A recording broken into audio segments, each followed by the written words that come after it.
Hi friends, if you're enjoying my videos, please hit the like button. It helps the YouTube algorithm notice me. Now sit back, relax, and enjoy the story. I never should have ignored the warning signs. They were everywhere that day. From the sudden quiet that fell over the forest as we hiked deeper into the wilderness, to the inexplicable absence of wildlife tracks along the usually teeming trail. My husband and I had been planning this anniversary trip for months, eager to escape the suffocating demands of our corporate lives. We chose Pine Haven National Forest for its isolation, a decision that would prove catastrophic. "We should reach the clearing in about 20 minutes, said my husband, consulting the weathered map we'd downloaded before losing cell service. His confidence was one of the traits I'd fallen in love with years ago, the steady surety that had carried us through difficult times. Now, as we trudged uphill with 60-pound packs straining our shoulders, I found myself questioning our judgment. The June heat pressed down through gaps in the canopy, creating a stifling envelope around us. Sweat trickled down my back as I swatted away persistent insects that seemed unusually aggressive. Something felt wrong about this section of forest. The trees grew at peculiar angles, their branches reaching toward us rather than the sky. I told myself it was just fatigue playing tricks on my perception. "Did you notice how quiet it's gotten?" I asked, breaking a silence that had stretched for nearly half an hour. He paused, tilting his head. "Now that you mention it," his voice trailed off as he scanned the dense foliage surrounding us. "Probably just the time of day. Animals rest during the hottest hours." I nodded, though uncertainty gnawed at me. We continued our ascent, stepping over fallen logs and navigating around boulders carpeted with thick moss. The path narrowed until it barely qualified as a trail, forcing us to move in single file. According to the ranger station's records, only 3 hiking parties had ventured this far in the past month.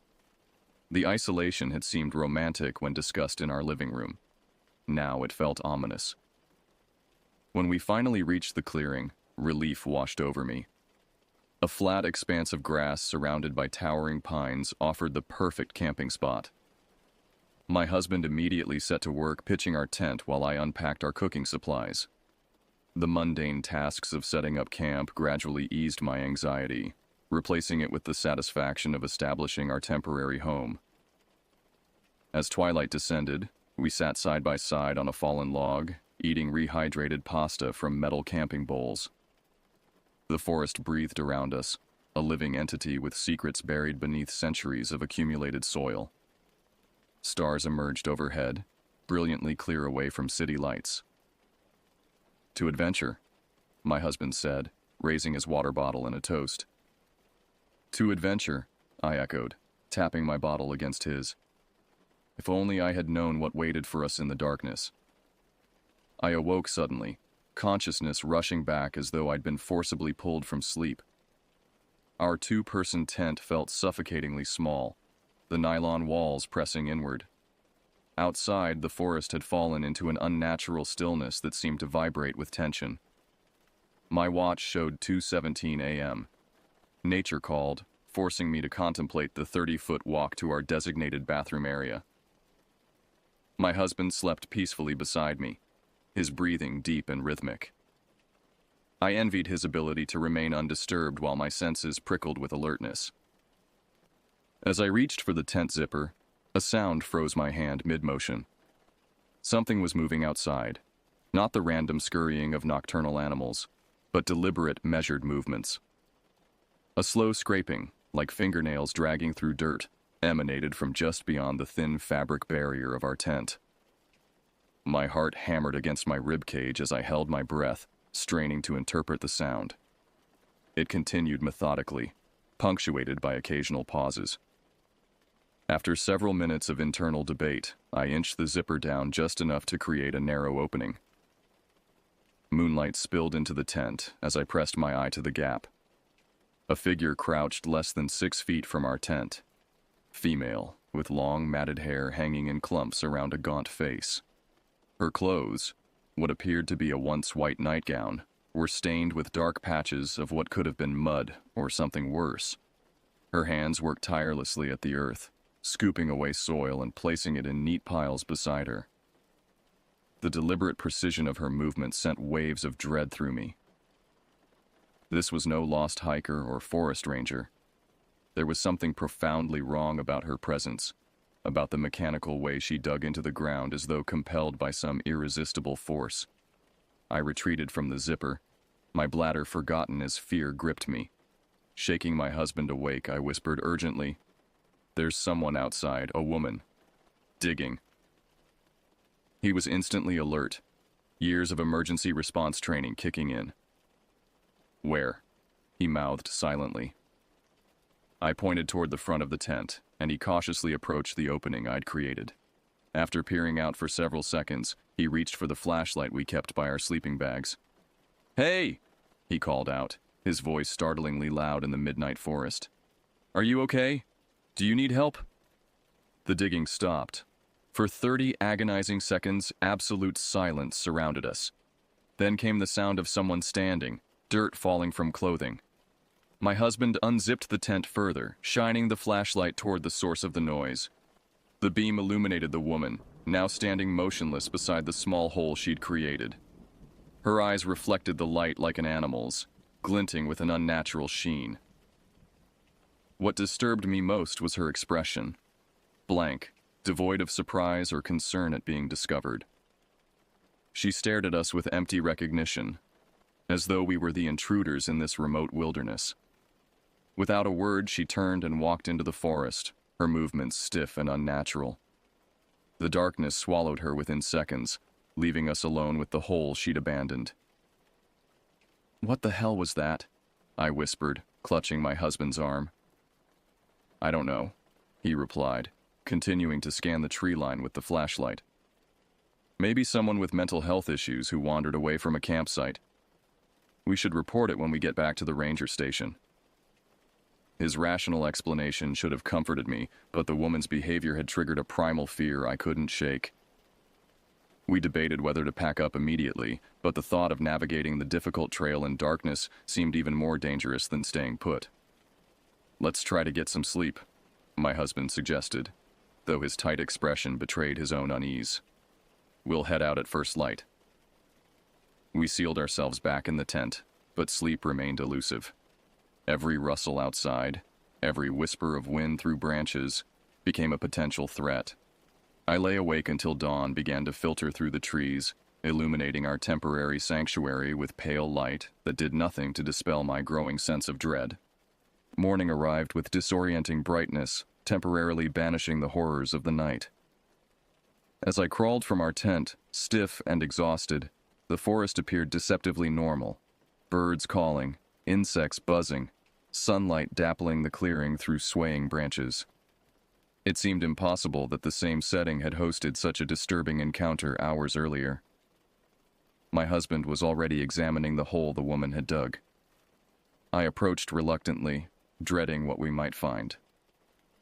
The depression was roughly 18 inches across and a foot deep, with perfectly vertical sides, too precise for random digging. At the bottom lay a small object that made my stomach contract with disgust. A child's stuffed rabbit, filthy and decomposing from exposure to the elements. "This isn't recent," my husband said, crouching beside the hole. "Look at the condition. It's been out here for months, maybe years."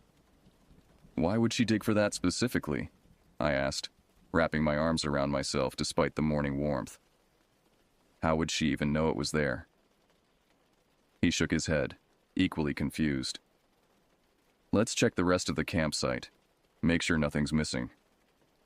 Our inspection revealed no theft, but something more unsettling. Our backpacks had been moved during the night. Nothing appeared to be taken, but items had been rearranged. My clothing neatly folded instead of stuffed into compression bags. Our maps unfolded and refolded differently. Water bottles arranged in a perfect line by the fire pit. The alterations were subtle enough that we might have attributed them to our own actions if we hadn't been so certain of how we'd left things. As we prepared breakfast, I noticed something that accelerated my heartbeat. Footprints circling our tent. not approaching from the forest and leaving again, but a continuous path around our sleeping area, as though someone had paced the perimeter repeatedly while we slept. The imprints were small, feminine, with an unusual gait that suggested the person dragged one foot slightly. "We need to leave," I said, abandoning the oatmeal I'd been heating. "Now." My husband nodded, his earlier skepticism replaced by grim agreement. "Pack only what we need. We can make it back to the trailhead by mid-afternoon if we push." As we hastily stuffed our essentials into day packs, leaving the tent and heavier equipment behind, I noticed more unsettling details. Shallow holes dug at precise intervals around the clearing, each containing mundane objects: a rusted bottle cap, a fragment of blue glass, a smooth stone with peculiar markings, all items that seemed deliberately placed, part of some incomprehensible pattern. Most disturbing was what we found as we prepared to depart. A crude figure assembled from twigs and bound with human hair, propped against a tree facing our campsite. The craftsmanship was childlike but meticulous, with smaller twigs forming arms and legs jointed with mud. I wanted to dismiss it as a coincidence, perhaps left by previous campers, but its placement and the freshness of the mud told me otherwise. My husband photographed everything with his camera, documenting the scene with the methodical attention to detail that characterized his work as an insurance investigator. I wished I shared his ability to maintain emotional distance, to treat the situation as evidence rather than a direct threat. "Ready?" he asked, shouldering his pack. I nodded, giving our campsite one final scan. The peaceful clearing now seemed malevolent, as though the ground itself harbored malicious intent. We turned toward the trail that would lead us back to civilization, both sensing the urgent need to put distance between ourselves and whatever presence had invaded our night. We couldn't have known then that our departure route would lead us deeper into danger, or that the morning's discoveries were merely a prelude to horrors awaiting us in the depths of Pine Haven Forest. The trail should have been straightforward, a simple backtrack of our entry route. Yet within an hour, we found ourselves in unfamiliar territory. Landmarks I'd carefully noted during our hike in were absent, replaced by forest features I didn't recognize. My husband consulted the map repeatedly, his confidence waning with each check. "This doesn't make sense," he muttered, rotating the map to align with his compass. "According to this, we're heading in the right direction, but nothing matches what we saw yesterday." The dense canopy overhead blocked GPS signals, rendering our phones useless for navigation. We relied instead on basic orienteering skills that seemed increasingly inadequate as the day progressed. The trail itself began to change character, narrower, less defined, eventually splitting into multiple game paths that meandered in conflicting directions. "We need to follow the drainage," my husband decided after our third hour of increasingly frustrating progress. "Water always flows downhill. If we follow it, we'll eventually reach the river, and the main trail runs alongside it." This logic seemed sound, but the forest had other plans. The small stream we located led us through a section of woods I was certain we hadn't traversed before. A ravine choked with underbrush so thick we had to fight through it, emerging scratched and increasingly anxious. The terrain grew steeper, forcing us to scramble down rocky slopes that threatened to twist ankles or worse. By mid-afternoon, exhaustion and frustration had frayed our nerves. We stopped in a small clearing to reassess, sharing the last of our trail mix in silent dejection. The sun's position suggested we'd been traveling southeast instead of due south as intended, a realization that triggered a wave of nauseating dread. "We're going to have to admit it," I said finally. "We're lost." My husband nodded grimly. The word hung between us, heavy with implications. Being lost in Pine Haven meant potential days before anyone would begin searching for us. Our emergency supplies were limited to what we'd packed in our day packs, expecting a straightforward hike out. As we contemplated our options, I noticed strange markings on several trees surrounding the clearing, deep gouges in the bark, 3 parallel lines that couldn't have been made by natural causes. Looking more carefully, I realized the marks appeared on trees forming a rough circle around us. "Did you see these?" I asked, approaching one of the scarred trunks. My husband examined the markings, running his fingers along the grooves. Animal claws, maybe. Bear or mountain lion. But we both knew the explanation was insufficient. The marks were too uniform, too deliberately placed. They reminded me of boundary markers, or warnings. The afternoon light began to fade with alarming speed as clouds gathered overhead. With tacit agreement, we decided to make camp rather than risk continuing in diminishing visibility.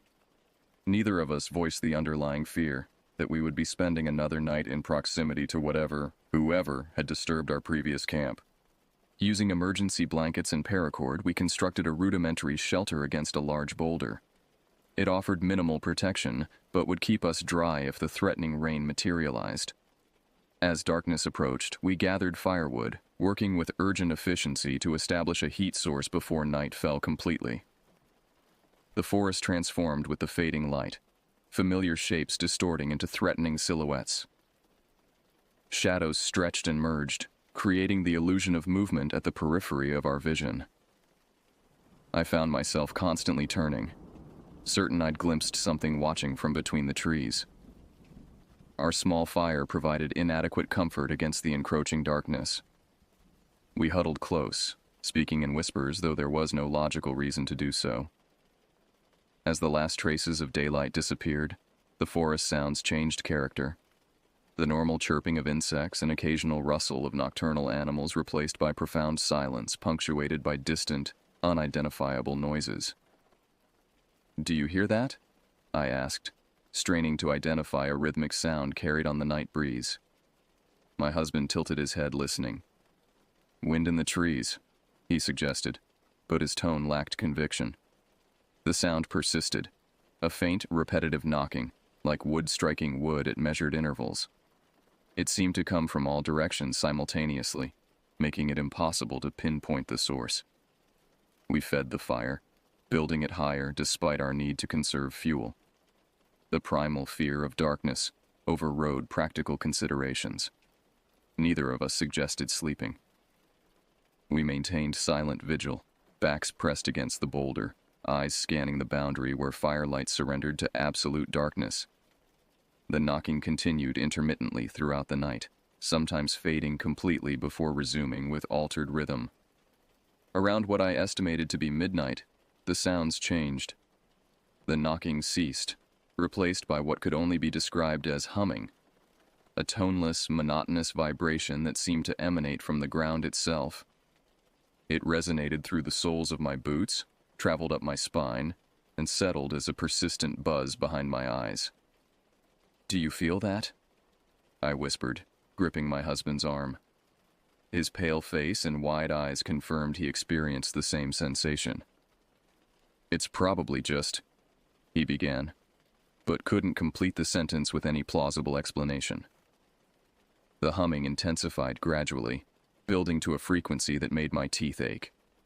Just as it became almost unbearable, it stopped abruptly, plunging us into silence so complete it felt physical, pressing against our eardrums like sudden altitude change. In that perfect silence, a twig snapped somewhere in the darkness beyond our fire. Then another. Measured steps approaching from the direction we'd traveled that day. We pressed closer together, eyes straining to penetrate the wall of darkness. The footsteps continued, unhurried and deliberate, circling our small camp just beyond the reach of firelight. Occasionally, a shadow seemed to solidify momentarily before dissolving back into the general blackness. "Who's there?" my husband called, his voice steady despite the fear I knew he shared. "We know you're there. What do you want?" No response came except the continuation of those methodical footsteps, now completing their second circuit around our position. On the third pass, they stopped directly behind us, on the other side of the boulder against which we sheltered. For what seemed like hours, we remained frozen, listening to the soft sound of breathing just feet away, separated only by the stone at our backs. Neither of us dared move, even as our muscles cramped and protests screamed through our nervous systems.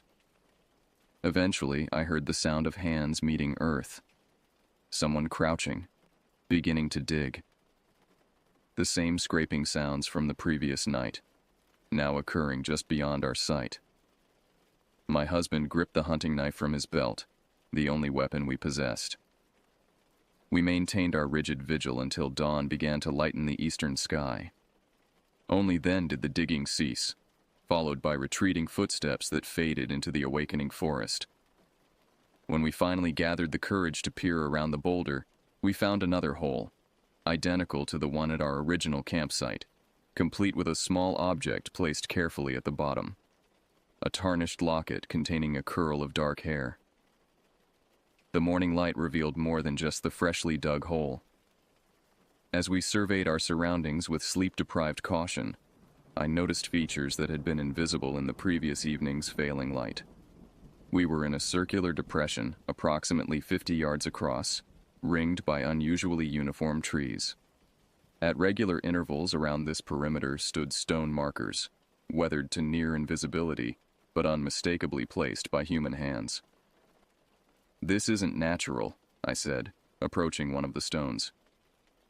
Faint engravings covered its surface, symbols I didn't recognize, worn by decades or centuries of exposure. "No," my husband agreed, examining another marker. "I think we've stumbled into some kind of historic site, maybe an old settlement or ceremonial ground." The explanation seemed reasonable, yet insufficient to account for the mounting strangeness of our experience. Why had the woman led us here? For I was now certain our disorientation had been purposeful. We had been guided to this location through subtle manipulations of our perception. "We need to find water," my husband said, practical concerns temporarily overriding the mystery. Our canteens were nearly empty, and dehydration posed an immediate threat. A faint trickling sound drew us to the eastern edge of the depression, where a small spring emerged from between rocks.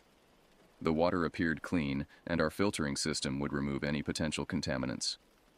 As I filled our containers, I noticed something embedded in the mud beside the spring, a tarnished metal badge. Carefully extracting it, I wiped away decades of accumulated grime to reveal a Forest Service insignia and a name, Ranger J. Wilson. The date stamped beneath the name sent a shiver through me, 1976, almost 50 years ago. "Look at this," I called to my husband, who was gathering edible berries he'd identified nearby. He examined the badge, frowning. "Could be from an old search operation, or maybe this area used to have ranger patrols before budget cuts. Or maybe Ranger Wilson disappeared here," I suggested, voicing the dark thought that had immediately formed. My husband's expression tightened, but he didn't dismiss the possibility. We both knew we'd crossed into territory where conventional explanations were increasingly inadequate. With water secured and a meager breakfast of berries and our last energy bars consumed, we faced the critical decision of how to proceed.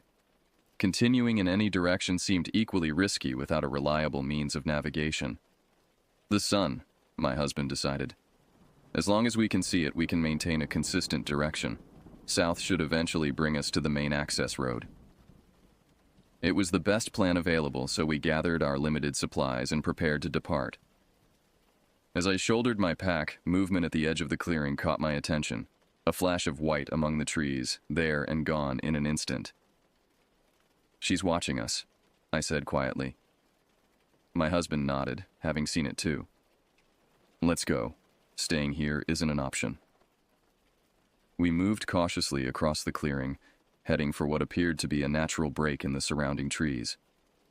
As we approached, I noticed objects hanging from branches at the forest edge. Small bundles wrapped in decaying cloth, suspended by twine that had grown into the living wood, suggesting they had hung there for years. "Don't touch those," my husband warned unnecessarily. The bundles exuded malevolence, their purpose unclear but certainly not benign. We skirted them carefully, plunging back into the forest with determined strides. For several hours we maintained our southward trajectory, moving through terrain that gradually became more navigable. Hope began to rebuild as we recognized features consistent with the main forest we'd originally entered, correct tree species, expected undergrowth, normal wildlife sounds returning. Around midday, we emerged onto what was unmistakably a maintained trail. Though not the one we'd originally followed, it showed signs of regular use. Trimmed branches, occasional footprints, even an old blaze mark on a large oak. "This has to lead somewhere," my husband said, relief evident in his voice. "Probably connects to the main trail system eventually." With renewed energy, we followed the path as it wound through increasingly familiar forest. The oppressive atmosphere that had accompanied us since the previous night gradually lifted, replaced by the normal sounds and sensations of wilderness. Our optimism shattered when the trail delivered us to a small cabin nestled against a hillside. The structure appeared abandoned, its wooden walls weathered gray and portions of the roof collapsed. A rusted truck from the 1970s sat nearby, partially reclaimed by vegetation. "That's impossible," my husband muttered, checking his compass again. "We've been heading south all day. This should be taking us toward the park entrance, not deeper in." I approached the cabin cautiously, drawn by a compulsion I couldn't articulate. The door hung askew on broken hinges, revealing a dark interior. Something about the building seemed familiar, though I was certain I'd never seen it before. "Wait," my husband called, but I was already stepping across the threshold, eyes adjusting to the dimness within. The interior told a story of abrupt abandonment. Dishes still on a small table, a jacket hanging from a peg, a logbook open on a desk in the corner. Everything was covered with decades of dust and debris from the partially collapsed roof. I moved to the desk, drawn to the logbook despite growing unease. The final entry, dated October 14, 1976, read, "Third night of disturbances. Digging sounds again. We'll investigate Eastern Quadrant tomorrow. Something about this doesn't feel right." It was signed, J. Wilson, Ranger. My fingers trembled as I turned to the desk drawer, already knowing what I would find inside. The drawer stuck, swollen with moisture but yielded to persistent pressure. Within lay a Forest Service badge identical to the one we'd found by the spring. "That's not possible," my husband said from behind me, having followed me inside despite his misgivings. But we both knew we had crossed into territory where normal rules no longer applied. This cabin, abandoned for nearly 50 years, somehow connected to the circular clearing we'd left hours ago. The geographical impossibility of our journey stood as evidence that we were trapped in something beyond our understanding. As if confirming this realization, a familiar sound reached us from outside the cabin. The slow, methodical scraping of hands digging into soil. The sound drew us outside despite every instinct screaming to remain sheltered. The woman crouched 20 feet from the cabin door, her back to us as she worked at the earth with single-minded focus. In daylight, the details I'd missed during our nighttime encounters became apparent. Her nightgown was not merely dirty, but decomposing, hanging in tatters from a frame so emaciated it barely seemed human. Her hair, which I described as matted, was missing in patches, revealing a scalp marked with what appeared to be old injuries. My husband stepped forward, hand raised in a gesture that was part greeting, part warning. "Hello? We're lost hikers. Can you help us?" She paused but didn't turn, her fingers continuing to work the soil with mechanical precision. "Please," I added, desperation edging my voice. "We just want to find our way back to the ranger station." The digging stopped. Slowly, with movements that suggested stiffness or pain, she rose and turned to face us. I heard my husband's sharp intake of breath as we both registered what we were seeing. Her face retained human features, but was deeply wrong. The skin pulled too tight over prominent bones, the eyes sunken into dark hollows, the mouth stretched in what might have been a perpetual scream or grimace. Most disturbing was her neck, which bore the unmistakable purple-black bruising of violent strangulation.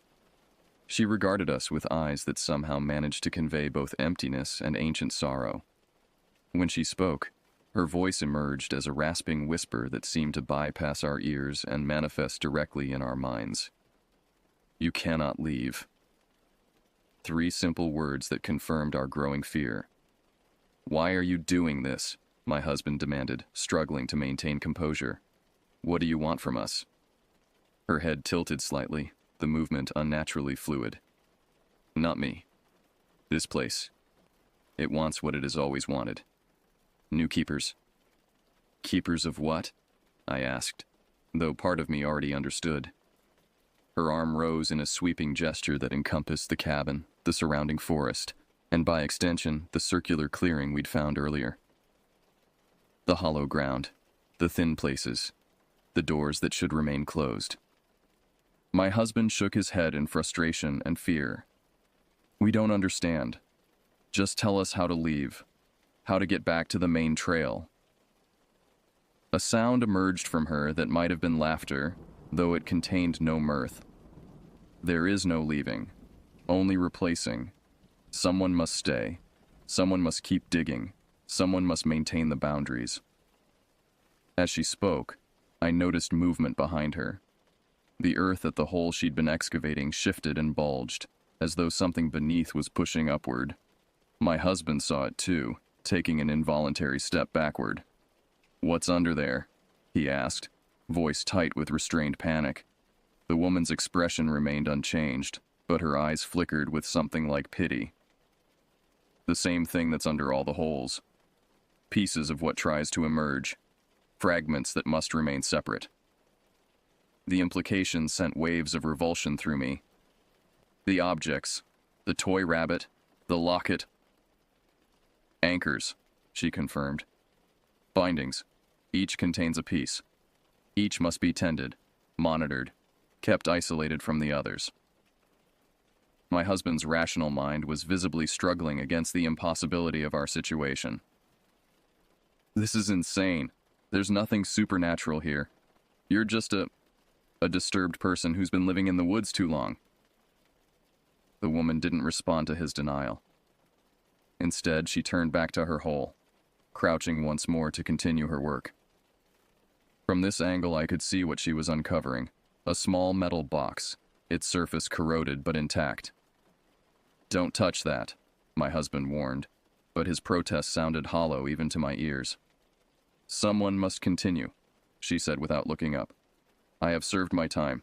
50 years is enough. The hollow ground has chosen you now. With horrible clarity, I understood. You're Ranger Wilson, I said, the impossible truth crystallizing. You disappeared in 1976. She nodded slightly, still focused on excavating the box. Jennifer Wilson. I came to investigate reports of strange activities. Found the clearing, the holes, the previous keeper. And now you want us to take your place? My husband's voice rose with incredulity. To stay here forever, digging holes and burying whatever those things are? Not forever, she corrected, finally freeing the box from the earth. Until the hollow ground chooses your replacements. It could be years, it could be decades. It selects carefully, calls those with the right combination of sensitivity and strength. The implications were too horrific to fully process. We were being drafted into eternal service, becoming guardians of some ancient containment system we couldn't comprehend. The circular clearing, the stone markers, the objects buried at precise intervals, all part of a ritual predating recorded history, maintained through an endless succession of unwilling keepers. We refuse, my husband stated flatly. We're leaving, now. Jennifer Wilson's expression didn't change as she opened the rusted box, revealing its contents. A small, ordinary-looking stone that nevertheless radiated wrongness, a sense of displacement, as though it existed partially in another dimension. You can try, she said simply. But the hollow ground has marked you. You'll find yourselves returning here no matter which direction you walk. As if to demonstrate this truth, she gestured toward the hillside behind the cabin. I realized with mounting horror that it was the same distinctive formation visible from our original campsite. We had somehow traveled in a circle despite maintaining a consistent direction all day. One must stay, she continued, replacing the stone in its box. One may go. That is the bargain. The price of partial freedom. My husband and I exchanged a glance laden with desperation and disbelief. The suggestion that we should separate, that one should abandon the other to this fate, was unthinkable. Yet the alternative, both trapped in endless service to incomprehensible forces, seemed equally unbearable. There must be another way, I insisted, clinging to hope despite mounting evidence to the contrary.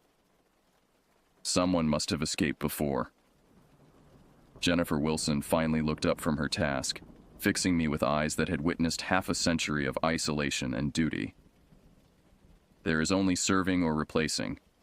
Those are the choices the hollow ground permits.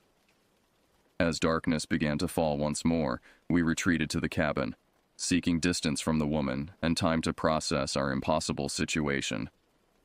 Inside, my husband systematically searched the small space, looking for anything that might offer escape. Maps, notes from previous keepers, forgotten tools. I sat at the desk where Ranger Wilson had written her final log entry, trying to imagine the progression of her captivity, the initial panic, the attempts to escape, the gradual acceptance of her fate. Had she maintained hope for rescue in those early years? Had search parties come close, only to be disoriented and turned away by the same forces that had trapped us? The hollow ground, the thin places, the doors that should remain closed. Her cryptic explanations suggested we had stumbled into something ancient and powerful, a weakened boundary between our world and something else, something that required constant vigilance to remain contained. Night fell completely, returning us to the vulnerability of darkness. Outside, we could hear Jennifer Wilson continuing her rounds, moving from hole to hole across the forest, checking her network of containment points with the dedication of a prisoner who had forgotten any other purpose. We huddled together on the cabin's dusty bed, whispering desperate plans and rejecting them as quickly as they formed. The reality of our situation pressed down with suffocating weight. We were caught in a trap sprung countless times before, with only one person ever permitted to leave. "I'll stay," my husband finally said, his voice steady despite the magnitude of his sacrifice. "You'll go for help. Find a way to return with enough people to break whatever hold this place has."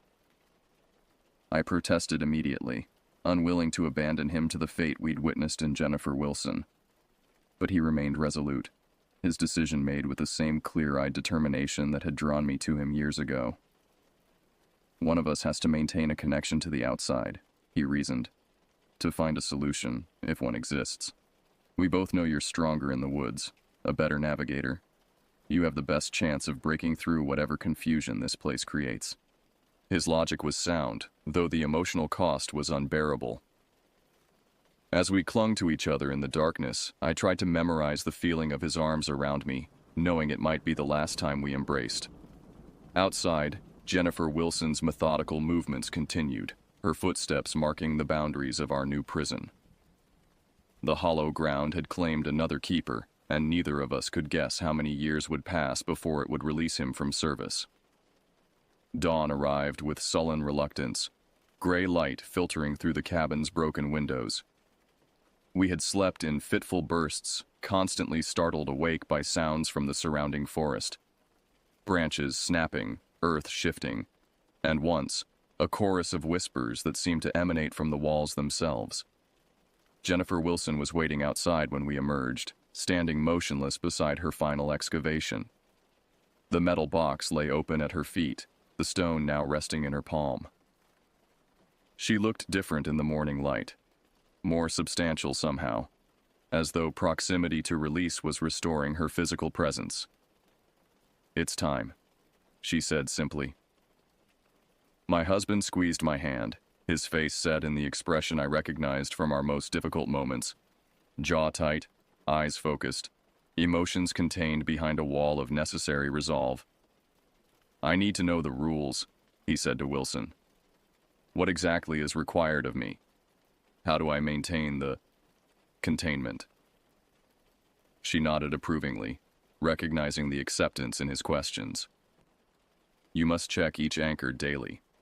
There are 37 points forming the boundary. You will know them by the markers and by what you feel when you approach. Some require more frequent attention than others. You will learn which ones. And if I find something wrong? He asked. If an anchor is disturbed, replace it. Reinforce it. The hollow ground will guide you to suitable replacements when needed. She held out the stone from the box. This is the master key. It opens awareness to what lies beneath. Carry it with you always. My husband hesitated before accepting the stone, understanding that taking it represented final commitment to his role. When his fingers closed around it, I saw him flinch, his face momentarily contorting with pain or revelation. You feel it now, Wilson observed. The true nature of what we guard. He nodded slowly, his eyes unfocused as though perceiving something beyond normal vision. It's vast, ancient, hungry. Yes. The single word contained 50 years of burden. I could bear the separation no longer, pulling my husband into a desperate embrace. I'll come back, I promised fiercely. Whatever it takes, I'll find a way to free you. His arms tightened around me. Be careful. This place won't let go easily. It might try to bring you back before you can find help. Wilson watched our farewell with the detached interest of someone who had forgotten the intensity of human connection. When we finally separated, she approached me, holding out a small leather pouch worn smooth by decades of handling. Take this beyond the boundary, she instructed. It will help you maintain direction once you pass the confusion zone. 7 miles south, you'll find the main trail again. I accepted the pouch, feeling something hard and angular within. What is it? A counter anchor. It disrupts the hollow ground's influence just enough to allow passage, for one person only, and only because another has taken your place. The finality of the arrangement pressed down on me with renewed force. My husband was truly trapped here unless I could discover some intervention, some power greater than the ancient system that had claimed so many before him. Wilson turned to him, her posture straightening as the burden of guardianship visibly transferred. When she crosses the boundary, I can leave. The hollow ground releases me. You will feel the full weight of responsibility then. He nodded grimly, the stone clutched tightly in his hand. I noticed his fingers were already stained with soil, as though the earth itself was claiming him. Our final goodbye was brief. Anything more would have shattered my resolve to leave. With the pouch secured in my pocket and the few supplies we could spare from his needs, I started southward as Wilson had directed. My husband stood watching, already looking like a stranger, his expression haunted by whatever awareness the stone had granted him. The journey through what Wilson had called the confusion zone was nightmarish. The forest seemed to actively resist my passage, trails vanishing mid-step, landmarks shifting when I looked away, sounds disorienting me with false directions. Without the counter-anchor, I would have certainly been turned around, led back to the hollow ground in endless circles. Even with its protection, my progress was agonizingly slow. The 7 miles Wilson had described stretched into what felt like 20, each step requiring conscious effort against the forest's opposition. Twice I found myself walking north despite my certainty I was heading south, forced to stop and reorient using the strange pull of the counter-anchor. The transition, when it finally came, was sudden and profound. One moment I was fighting through dense underbrush, the forest actively hostile to my movement. The next, I emerged onto a wide, well-maintained trail with clear blazes marking the route to the ranger station. The air itself felt different. Lighter, free from the oppressive weight that had accompanied us since our first night in the hollow ground. I nearly collapsed with the realization that I had broken free, that Wilson's guidance had proven true. But the relief was tainted by the knowledge that my husband remained behind, now bearing the full burden of guardianship. Whatever brief triumph I felt at my escape was overshadowed by the monumental task ahead, finding a way to free him from a prison that had held its keepers for unknowable generations. As I started down the trail toward help, I felt a presence behind me, not threatening, but observing. Turning, I glimpsed Jennifer Wilson standing at the forest edge, her figure already growing transparent in the afternoon light. She raised one hand in acknowledgement or perhaps warning, then turned and walked into the trees, her form dissolving with each step until nothing remained. Her 50 years of service were ended. My husband's had just begun, and my desperate race to find a solution before he too became an empty-eyed guardian of the hollow ground was now the only purpose that mattered. 3 months have passed since I emerged from Pine Haven Forest. 3 months of frantic research, of pleading with authorities, of assembling a team willing to believe my account of what transpired in those woods. 3 months of nightmares in which I see my husband transformed into the hollow-eyed specter Jennifer Wilson had become. The initial search parties found nothing. No cabin, no circular clearing with stone markers, no sign of my husband. The coordinates I provided led only to unremarkable stretches of forest, indistinguishable from the thousands of acres surrounding them. Rangers politely suggested that trauma had confused my recollections, that grief was causing me to create elaborate explanations for a simpler tragedy. My husband had been lost to an accident or animal attack. I might have eventually accepted their explanations if not for two inexplicable facts. First, the counter-anchor Wilson had given me, a small stone tablet covered with symbols matching those I'd seen on the boundary markers, which no archaeologist could identify despite extensive analysis. Second, the dreams that began exactly 1 month after my escape. In these dreams, I see through my husband's eyes as he makes his rounds of the anchor points. I feel his exhaustion, his growing understanding of the containment system, his desperate attempts to maintain hope that I will return with help. Most disturbing are the glimpses of what lies beneath the anchors. Fragments of an entity so vast and alien that my waking mind cannot retain its true nature. The dreams are how I know he's still alive, still fighting to maintain his humanity, even as the hollow ground reshapes him into its dedicated guardian. They're also how I've gathered the information needed for the rescue attempt we're planning. It took weeks to find people willing to believe me. A folklorist specializing in liminal spaces, an experimental physicist interested in spatial anomalies, a spiritual practitioner whose tradition has ancient warnings about thin places in the forest. Together, we've pieced together a theory about the hollow ground and how it might be neutralized, at least long enough to extract my husband. Tomorrow we enter Pine Haven Forest again, armed with counter-anchors created using the original as a template, and a ritual the folklorist believes will temporarily strengthen the boundaries without a human guardian.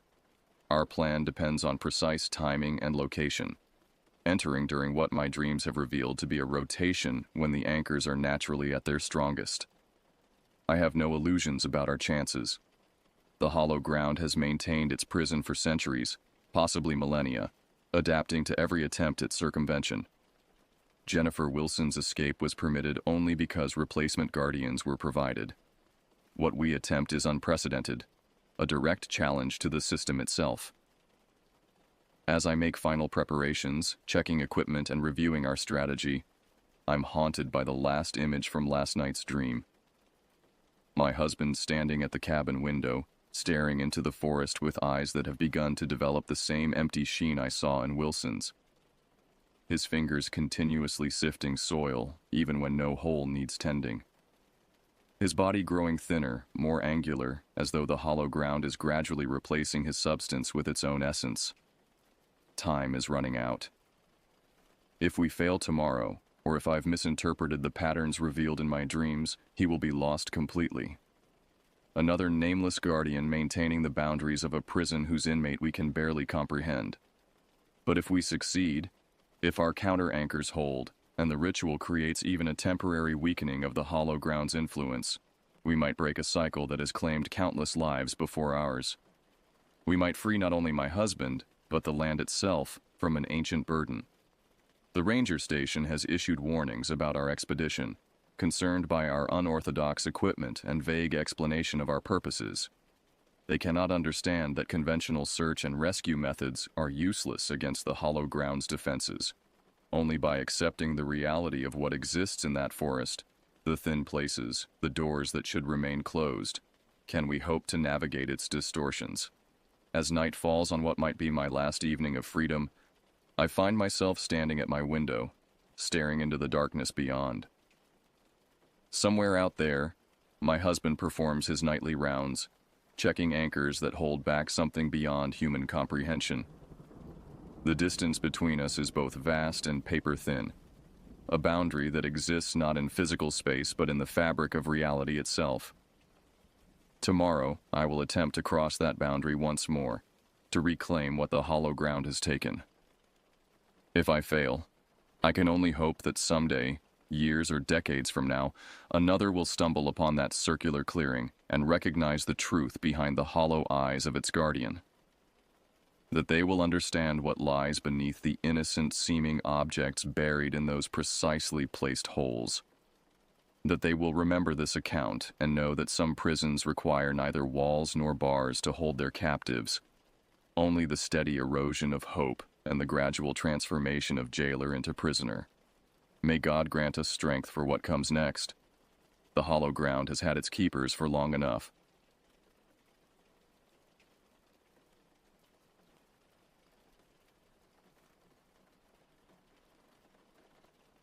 The letter arrived on a Tuesday, just as the last autumn leaves surrendered to the coming winter.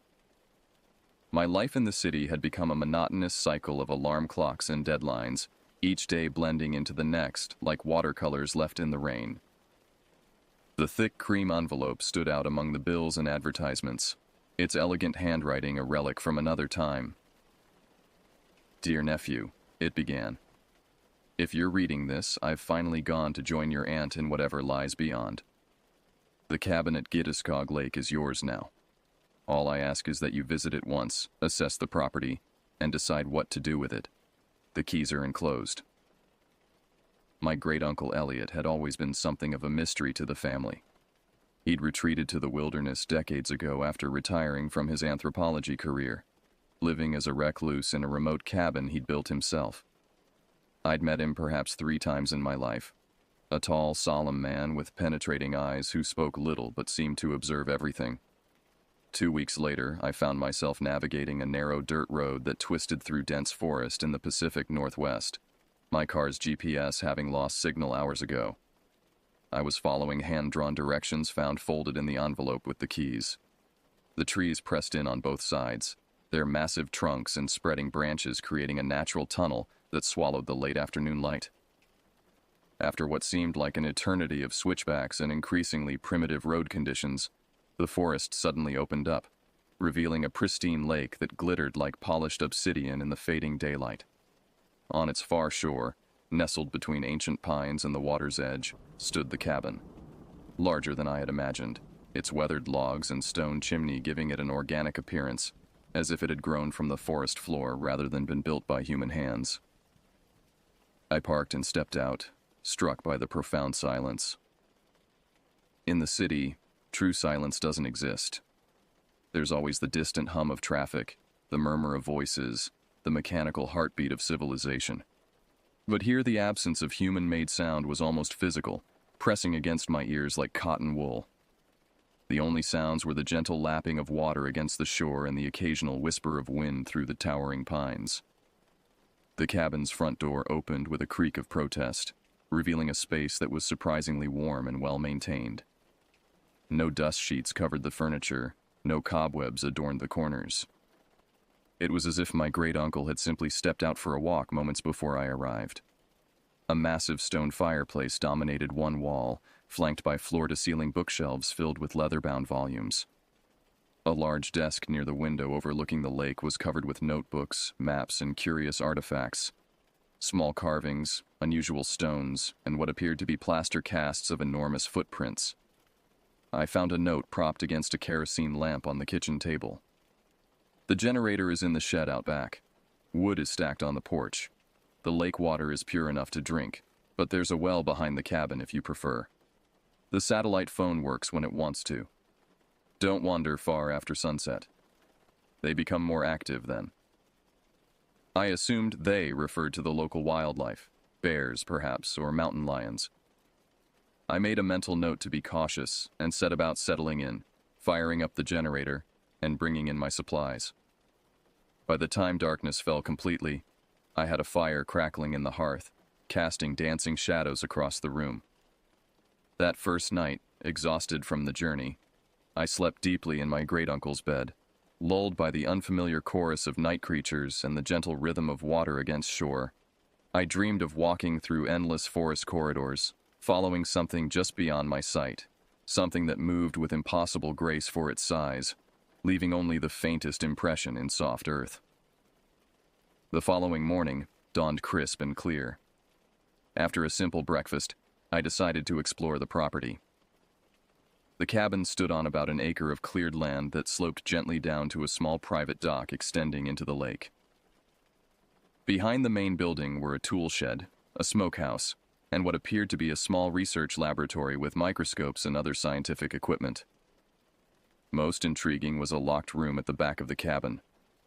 None of the keys on the ring I'd been given seemed to fit its heavy padlock. I made a mental note to search for the key later. As I walked the perimeter of the clearing, I noticed something odd about the surrounding forest. The trees at the edge seemed different. Their arrangement appeared almost deliberate, as if they'd been positioned to form a boundary. And in places, branches had been broken at a height no bear or known predator could reach. I found myself drawn to a narrow trail leading away from the lake into the deeper woods. My great-uncle's carefully drawn map, which I'd found in one of his desk drawers, showed several such trails radiating out from the cabin like spokes from a hub, each marked with curious symbols I didn't recognize. The trail I followed was well-maintained but narrow, forcing me to walk single file between towering trees. The forest here was old growth, with massive trunks soaring upward to form a living cathedral of interlaced branches high above. Sunlight filtered through in dappled patterns, and the soft carpet of pine needles muffled my footsteps. After about 20 minutes of hiking, the trail opened into a small clearing dominated by an enormous lightning-struck pine. Its split trunk and charred upper branches created a stark silhouette against the sky, but it was what lay at its base that stopped me cold. A perfect circle of stones, each about the size of a human head, surrounded the tree in a precise arrangement. In the center of this circle was a large flat rock with what appeared to be offerings placed upon it.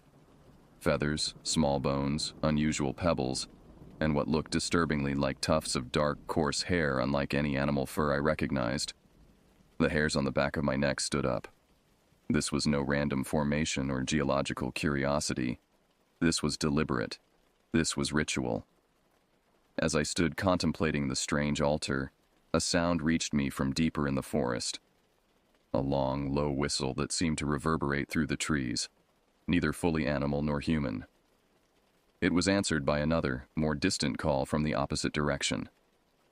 The rational part of my mind suggested animal calls, or perhaps the wind through some natural formation creating an unusual acoustic effect. But something more primal inside me recognized it as communication, complex, intentional, and completely unknown to modern science. I hurried back to the cabin, suddenly aware of eyes tracking my movement through the dense undergrowth. Twice I stopped and turned quickly, certain I would catch sight of whatever was following me. But each time I saw only trees swaying gently in the breeze and shadows shifting as clouds passed overhead. Back at the cabin, I found myself drawn to my great-uncle's research. The notebooks on his desk contained decades of observations, sketches, and theories. Elliot had come here initially as a skeptic, intending to debunk local legends about forest giants through methodical scientific inquiry. The early entries were dismissive, attributing sightings to misidentified bears, overactive imaginations, or deliberate hoaxes. But as the journals progressed chronologically, his tone changed.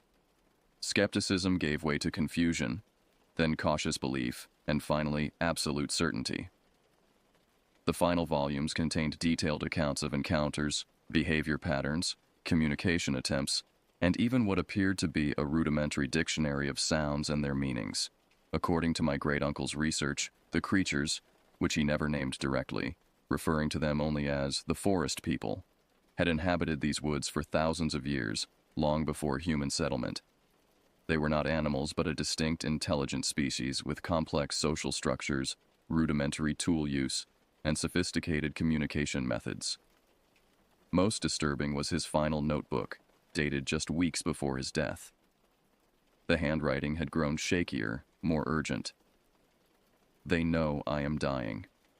They come closer to the cabin each night, not threatening, observing, waiting. The elders remember when their kind and ours lived in balance, before the culling, before the betrayal. They want something from me, from my bloodline, a restoration of the old covenant. As daylight faded, I found myself checking and rechecking the doors and windows of the cabin. The forest that had seemed so peaceful in daylight now loomed menacingly, full of moving shadows and unidentifiable sounds. I built up the fire and tried to lose myself in one of the books from my great-uncle's extensive library, but my attention kept wandering to the darkened windows and what might be watching from just beyond the glass. That night, I dreamed again. I was standing by the lake in moonlight, watching as massive, shadowy figures moved along the tree line, their movements fluid despite their bulk. They kept their distance, but I could feel their intelligence, their curiosity, their ancient patience. In the dream, I felt no fear, only wonder, and a strange sense of recognition. I woke with a start to absolute darkness, the fire having died to embers. For a moment, I was disoriented, unsure what had woken me. Then I heard it, a soft, rhythmic tapping on the cabin's rear wall. 3 taps, then 2, then 3 again. A pattern, a signal.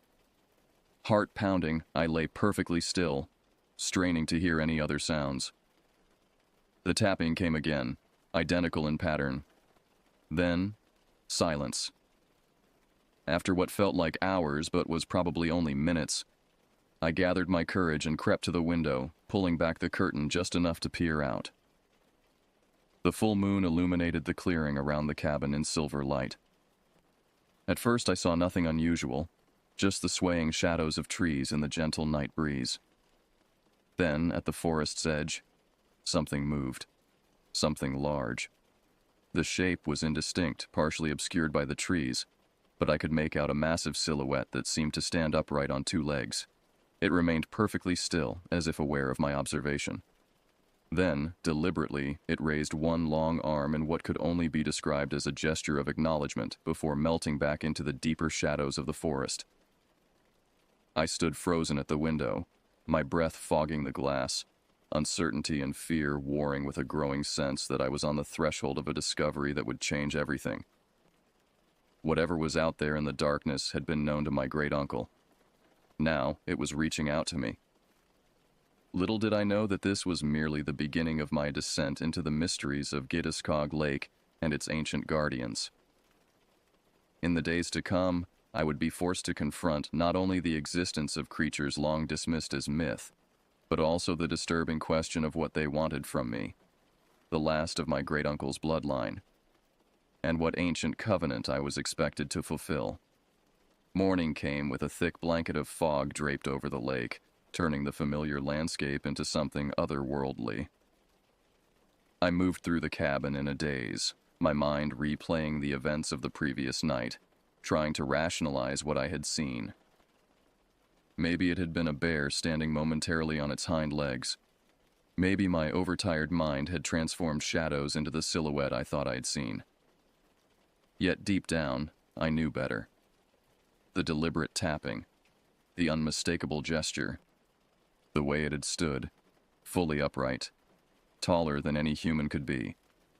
I spent the morning going through more of my great-uncle's research materials, finding photographs of unusual tracks, hair samples preserved in labeled glass vials, and audio recordings on old cassette tapes.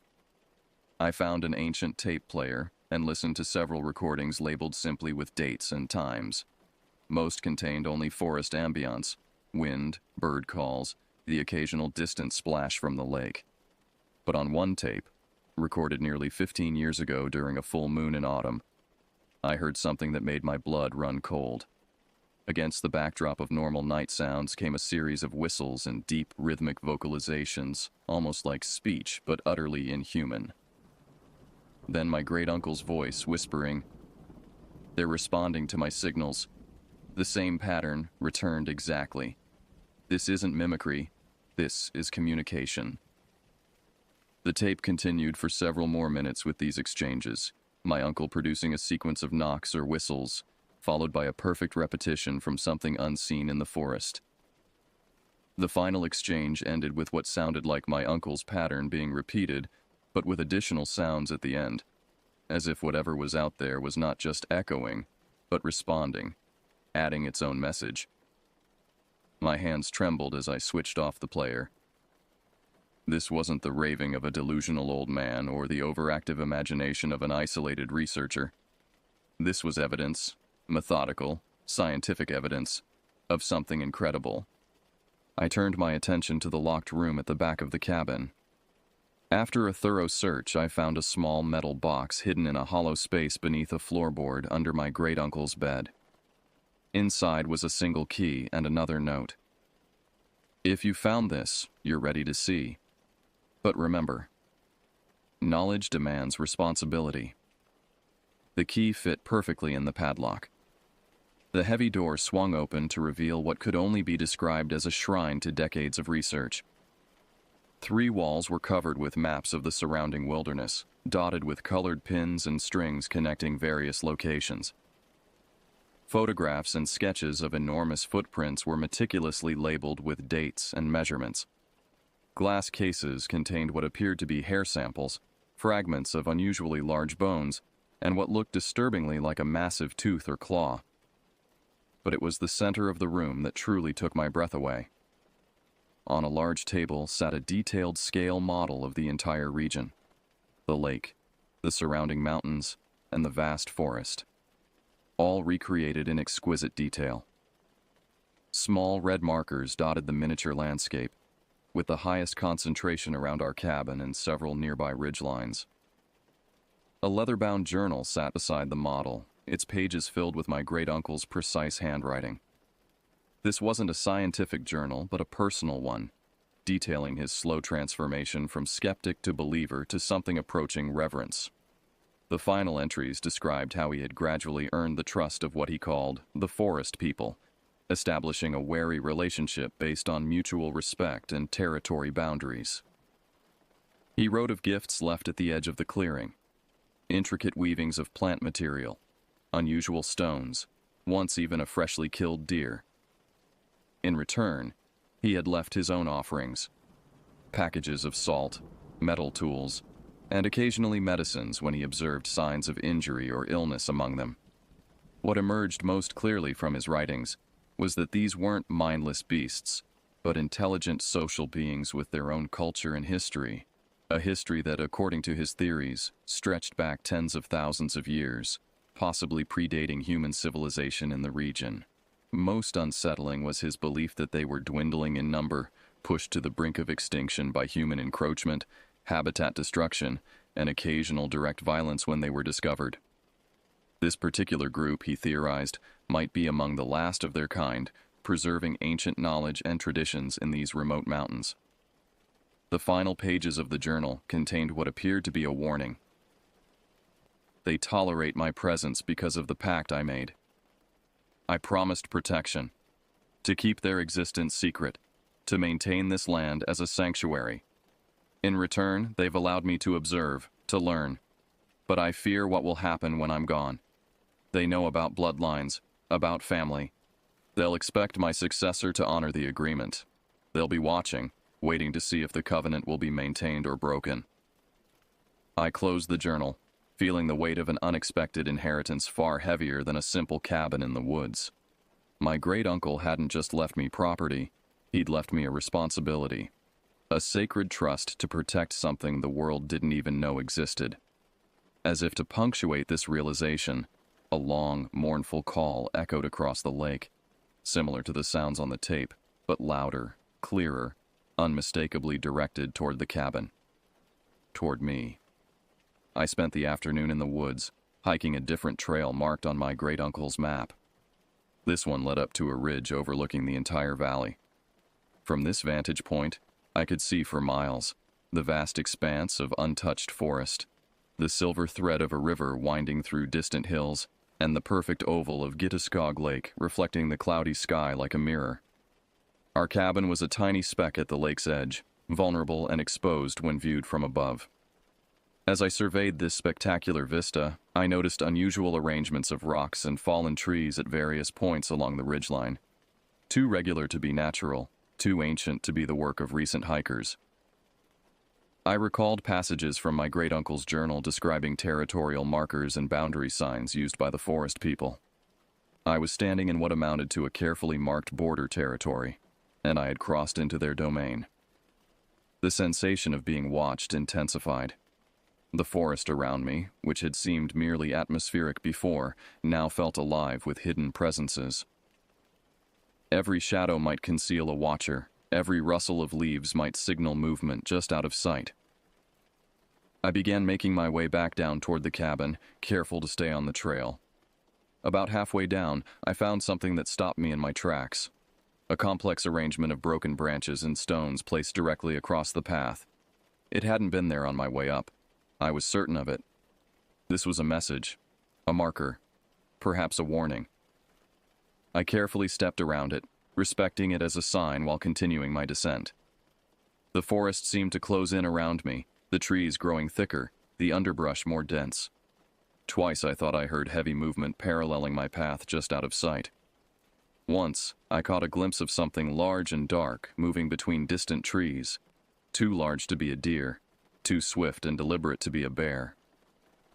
When I finally reached the clearing around the cabin, the late afternoon sun was casting long shadows across the grass.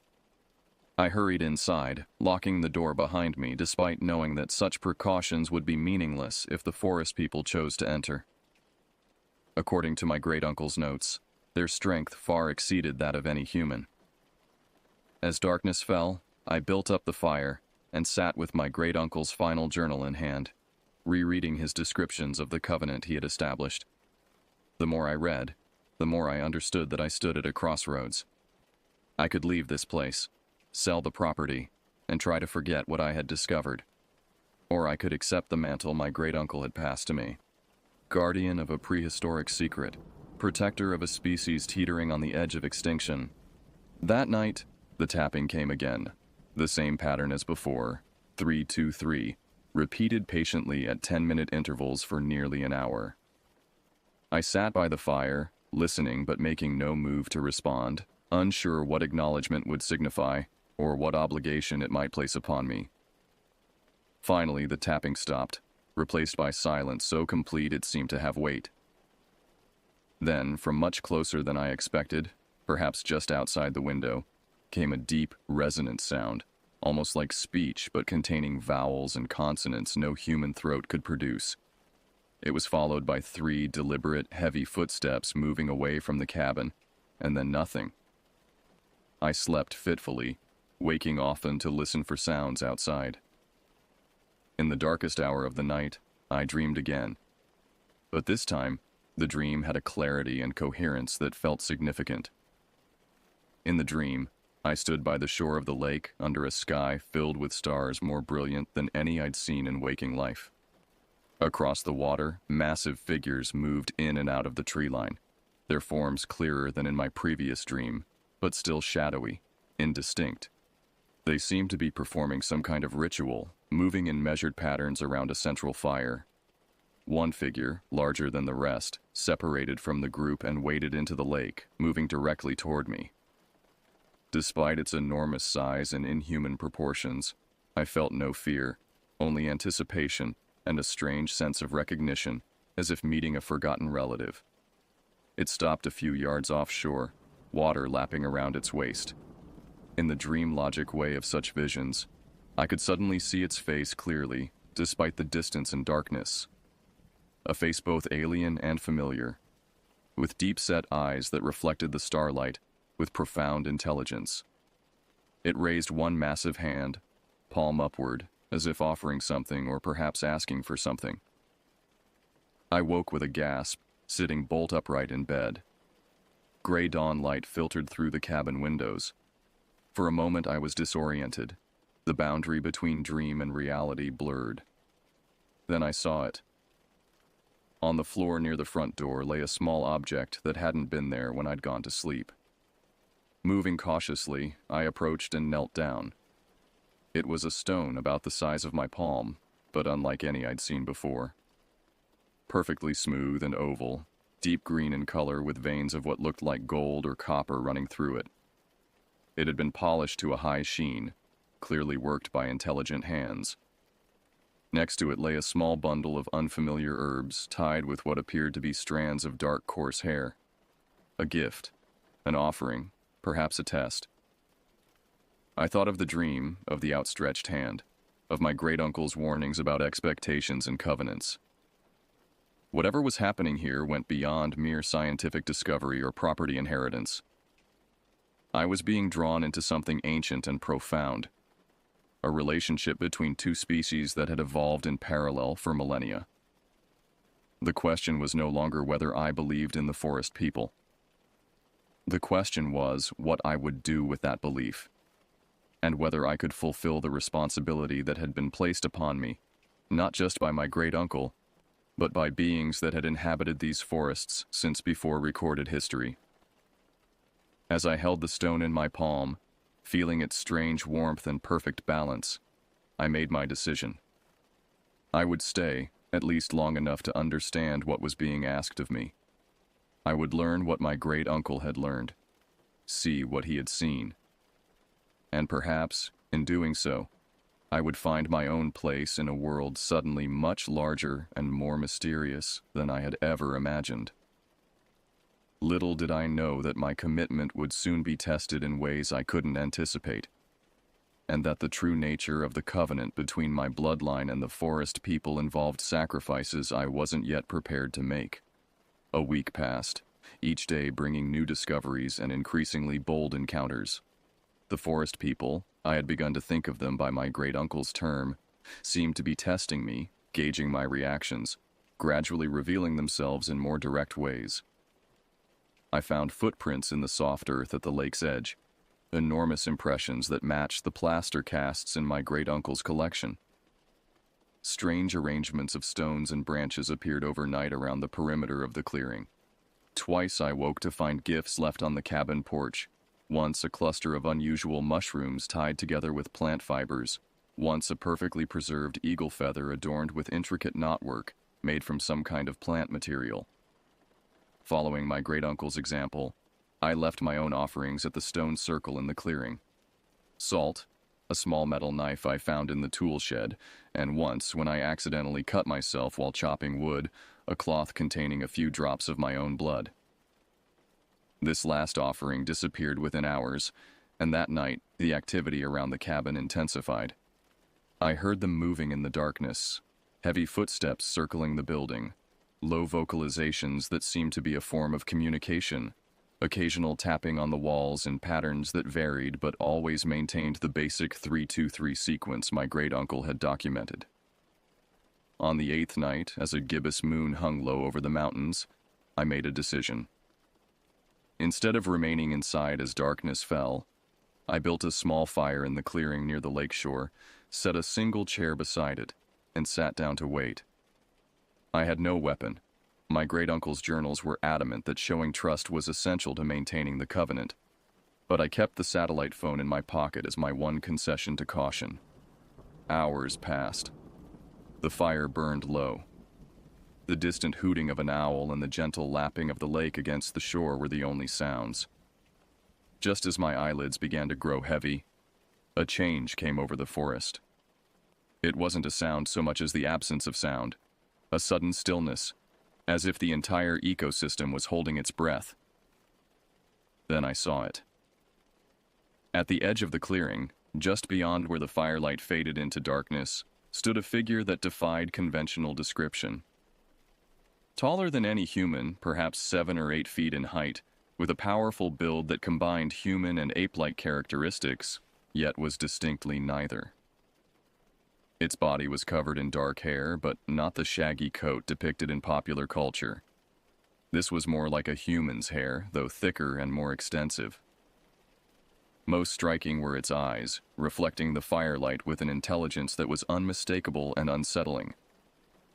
I remained seated, forcing my breathing to remain steady, fighting against the instinct to flee.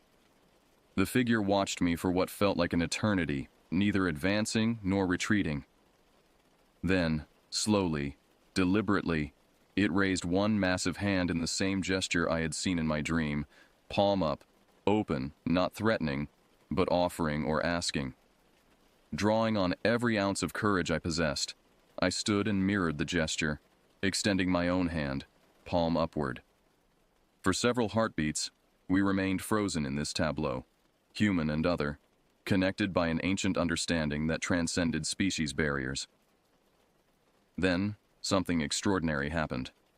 The creature took a step forward, entering the circle of firelight for the first time.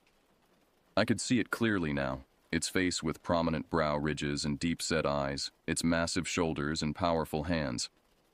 But what struck me most was its expression, a look of solemn assessment, of judgment, as if I were being weighed and measured against some standard I didn't fully comprehend. It made a series of sounds, deep, resonant vocalizations interspersed with clicks, and what seemed like words in a language no human has ever cataloged.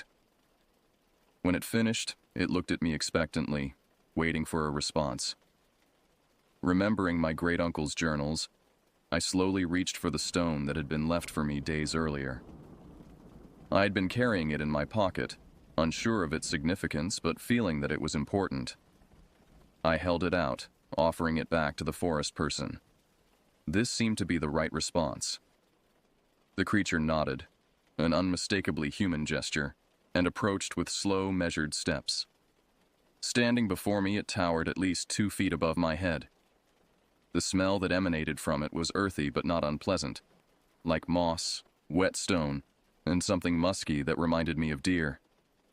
It reached out one massive hand and took the stone, examining it carefully before producing another from a crude pouch attached to what appeared to be a simple belt around its waist. This new stone was similar to the first, but darker, with red veining instead of gold. It placed this stone in my palm, and then did something unexpected. It placed its other hand over mine, enveloping my hand completely in its enormous grip. The touch was warm, the skin calloused but not rough. A shock seemed to pass between us, not electrical but something more primal, a recognition on some cellular level that transcended conscious thought. Images flashed through my mind. Ancient forests, generations of these beings living and dying in these mountains, encounters with humans throughout the centuries, some peaceful, many violent. The creature released my hand and stepped back. It made another series of sounds, then turned and walked back toward the forest. At the edge of the trees, it stopped and looked back, making a gesture that clearly meant I should follow. Against all common sense and self-preservation instinct, I did. The creature led me along a trail I hadn't discovered in my explorations, moving with surprising grace for its size. We walked for perhaps 20 minutes, deeper into the forest than I had ventured before, eventually emerging into a clearing dominated by an enormous old-growth cedar tree, its trunk wider than my great-uncle's cabin. In the shadow of this tree stood what I can only describe as a structure. Not quite a building by human standards, but clearly a deliberately constructed shelter made from interwoven branches, bark, and stone. Around it, partially hidden in the deeper shadows, I could make out more of the forest people. 5 or 6 figures of varying sizes, watching silently as I was led into their home territory. Inside the shelter, illuminated by what appeared to be a small fire pit in the center, lay an old male of their species. Even lying down, its size was impressive, but its body showed signs of great age. Graying hair, gnarled hands, and eyes clouded with cataracts. It was clearly ill or injured, breathing with difficulty. My guide made a series of sounds directed at the elder, who responded with weaker vocalizations. Then both turned their attention to me. The elder extended one trembling hand toward me, palm up, the same gesture I had seen before. but now I understood it was not just a greeting, but a request. The younger forest person picked up what appeared to be a crude pouch made of woven plant material and handed it to me. Inside were various herbs and plant materials, some of which I recognized from my great-uncle's botanical collections in the cabin. Also in the pouch was a small glass bottle that I immediately recognized, one of my great-uncle's medicine vials. Suddenly, the entries in his final journal made sense. He hadn't just been observing these creatures, he had been helping them, using his knowledge of modern medicine to treat their illnesses and injuries. This was part of the covenant, protection that went beyond simply maintaining their secret. The elder made another sound, more urgent this time, and gestured to its side, where a crude bandage of moss and bark covered what appeared to be a serious wound. The younger one looked at me expectantly. They wanted me to help, to heal, to continue what my great-uncle had begun. I had basic first aid training, but nothing that prepared me for treating a creature that wasn't supposed to exist. Yet I couldn't refuse, not just because I was alone and potentially in danger if I declined, but because something deeper compelled me to honor what had clearly been my great-uncle's commitment. Using the supplies in the pouch and drawing on fragmented memories of wilderness medicine from books in my great-uncle's library, I cleaned and redressed the wound, a deep gash that looked like it might have come from a jagged rock or perhaps a hunter's trap. The elder remained stoic throughout, only occasionally making low sounds that I interpreted as pain. When I finished, the elder reached out again, this time grasping my wrist with surprising strength for one so infirm. It pulled me closer, its face inches from mine, its eyes, despite their cloudiness, fixed on mine with an intensity that transcended species barriers. It spoke, there is no other word for it, in a sequence of sounds that seemed to contain not just communication, but command, instruction, even prophecy. I couldn't understand the words, but the intent behind them resonated through my entire being. This was the covenant being passed to me directly, an obligation being transferred from one generation to the next. When it released me, I stepped back, shaken by the encounter. The younger forest person led me back through the woods to the edge of the clearing around the cabin. Before disappearing back into the forest, it paused and made a final gesture, pressing its hand to its chest, then extending it toward me. I understood. I had been accepted, at least provisionally. I was now part of something ancient and profound, a relationship between two species that had evolved in parallel, occasionally intersecting throughout human history, but largely remaining separate and secret. Back in the cabin, I couldn't sleep. My mind raced with the implications of what had occurred. I was now the guardian not just of a piece of property, but of a secret that would upend our understanding of evolutionary history and human exceptionalism. I was responsible for beings that would be hunted, captured, and studied if their existence became known to the wider world. As dawn broke over the lake, I came to a decision. I would stay, not just for a few weeks as I had initially planned, but indefinitely. I would continue my great-uncle's work, documenting these extraordinary beings while helping to ensure their continued survival. I would maintain the covenant, becoming the bridge between two worlds that had existed side by side for millennia. But even as I made this commitment, a shadow crossed my resolve.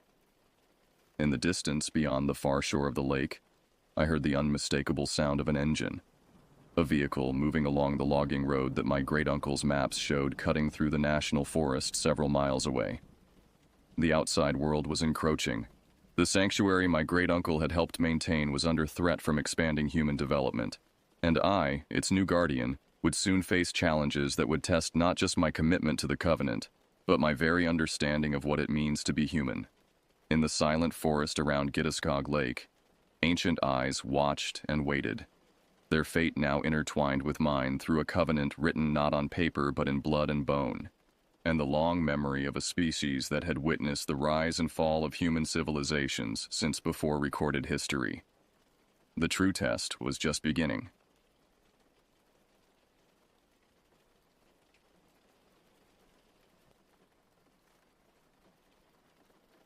I was in 7th grade when our science teacher, Mr. Westfield, announced we'd be taking a field trip to the mountains to study birds. We'd been immersed in a unit on ecology, and he thought experiencing wildlife firsthand would be more educational than simply studying textbooks. At 13, I wasn't particularly enthusiastic about the outdoors. My weekends typically involved video games and science fiction novels, not hiking through dense forests identifying wildlife. "This will be an excellent opportunity for all of you," Mr. Westfield explained, adjusting his wire-rimmed glasses. "You'll observe birds in their natural habitat, learn to identify species by their markings and calls, and understand ecological relationships in a way that's impossible from a classroom." He distributed permission slips, explaining that we would spend a full day at Ridgeline Mountain State Park, approximately an hour's drive from our school. Each student would need to identify at least 10 different bird species, recording observations about appearance, behavior, and vocalizations. "Can we see eagles?" asked a girl sitting near the front. "Possibly," Mr. Westfield replied. "The park has recorded sightings of golden eagles, though they're rare. You're more likely to spot hawks, vultures, and various songbirds." Despite my indoor tendencies, I felt a slight flutter of anticipation. Part of me wondered what secrets those mountains might hold. I had never been on a proper wilderness hike before, and the prospect of seeing predatory birds in flight held a certain appeal. That evening, I handed the permission slip to my mother, who signed it immediately. "This will be good for you," she said. "You spend too much time with those video games. A day in the fresh air will do wonders." I shrugged noncommittally but secretly agreed. Perhaps this field trip would offer something different from my usual routine. As I prepared for bed that night, I imagined soaring hawks and the vastness of the mountain landscape. I had no idea what horrors awaited in those seemingly peaceful woods. The morning of the field trip arrived with perfect weather, crisp spring air with gentle sunshine filtering through scattered clouds. I packed my backpack meticulously, water bottle, lunch, snacks, the required notebook and pencils, and a small pair of binoculars my father had loaned me. He'd seemed pleased by my interest in wildlife observation, however reluctant it might be. "These were my father's," he'd said, handing me the vintage binoculars. "Take good care of them." The weight of them in my bag felt significant, like a responsibility I hadn't anticipated. At school, students gathered in the parking lot, buzzing with excitement. The yellow bus waited with its engine idling, exhaust fumes rising in the morning air. I spotted my two friends, Ryan and Drew, standing near the back of the crowd. We had been inseparable since elementary school, living on the same street and sharing similar interests in science fiction and computer games. "Ready for this nature adventure?" Drew asked, adjusting his baseball cap. He was the most athletic of our trio, always ready for physical challenges. "As ready as I'll ever be," I replied, trying to sound indifferent even as nervousness fluttered in my stomach. Ryan flipped through a pamphlet Mr. Westfield had distributed the previous day. "Look at all these birds we might see. Red-tailed hawks, woodpeckers, warblers. I just hope we see something worth writing about," I said. "I don't want to come back with an empty notebook." We boarded the bus, claiming seats toward the middle. As we settled in, Mr. Westfield stood at the front, counting heads and checking his clipboard. Two parent volunteers sat in the front row, their expressions betraying mild apprehension at the prospect of shepherding 24 7th graders through mountain trails. The bus lurched forward, and we were on our way. The journey took us through familiar suburbs that gradually gave way to rural landscapes. Houses became more scattered, replaced by expanses of farmland and eventually the rising foothills of the mountain range. The roads narrowed and began to wind, following the natural contours of the land. As we climbed higher, the vegetation changed. Dense forests of oak, maple, and pine covered the slopes. The morning sun now fully emerged from behind the clouds, casting dappled shadows through the canopy as we drove beneath overhanging branches. "Did you know this mountain range has some of the oldest forests in the region?" Ryan commented, still absorbed in his reading materials. Some of these trees could be hundreds of years old. Great, Drew replied with a smirk. Ancient trees. Very exciting. I gazed out the window, watching the forest thicken. Something about the density of those woods made me uneasy. The trees stood so close together that beyond the first few rows, all visibility disappeared into shadowy darkness. Despite the bright spring day, the forest depths remained impenetrably dark. We're almost there, Mr. Westfield announced from the front of the bus. When we arrive, stay together until you receive your group assignments and trail maps. The bus rounded a final curve and entered a small gravel parking lot adjacent to a wooden ranger station. A large sign welcomed visitors to Ridgeline Mountain State Park, featuring carved images of local wildlife. We had arrived at our destination, unaware that for some of us, this place would forever remain in our nightmares. The parking lot buzzed with activity as students disembarked, stretching legs and adjusting backpacks. A park ranger greeted Mr. Westfield, reviewing trail maps and safety guidelines. The ranger, a weathered man with sun-creased skin and an official-looking uniform, addressed our class with practiced efficiency. "Welcome to Ridgeline Mountain," he began.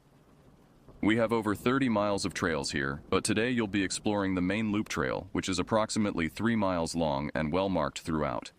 Remember to stay on designated paths at all times, maintain your group formations, and be respectful of wildlife." He continued with standard warnings about not feeding animals, proper disposal of trash, and emergency procedures. Then he mentioned something that caught my attention. "This time of year, we occasionally see black bears emerging from hibernation. They're generally not aggressive, but if you encounter one, back away slowly and make noise to alert the rest of your group. Under no circumstances should you run or approach the animal." A murmur rippled through the group. The prospect of encountering a bear added an unexpected element of danger to our birdwatching expedition. Mr. Westfield divided us into groups of 3, assigning each group a section of the trail and a specific time frame for return to the parking lot.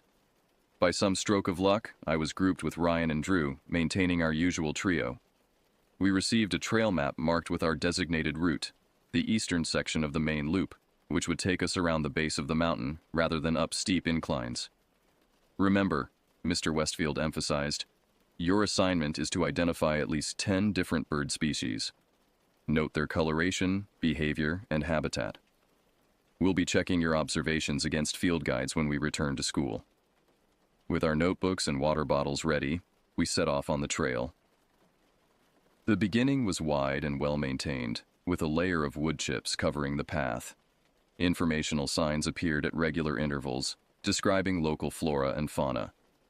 Initially, our progress was slow as we stopped frequently to observe robins, chickadees, and other common birds.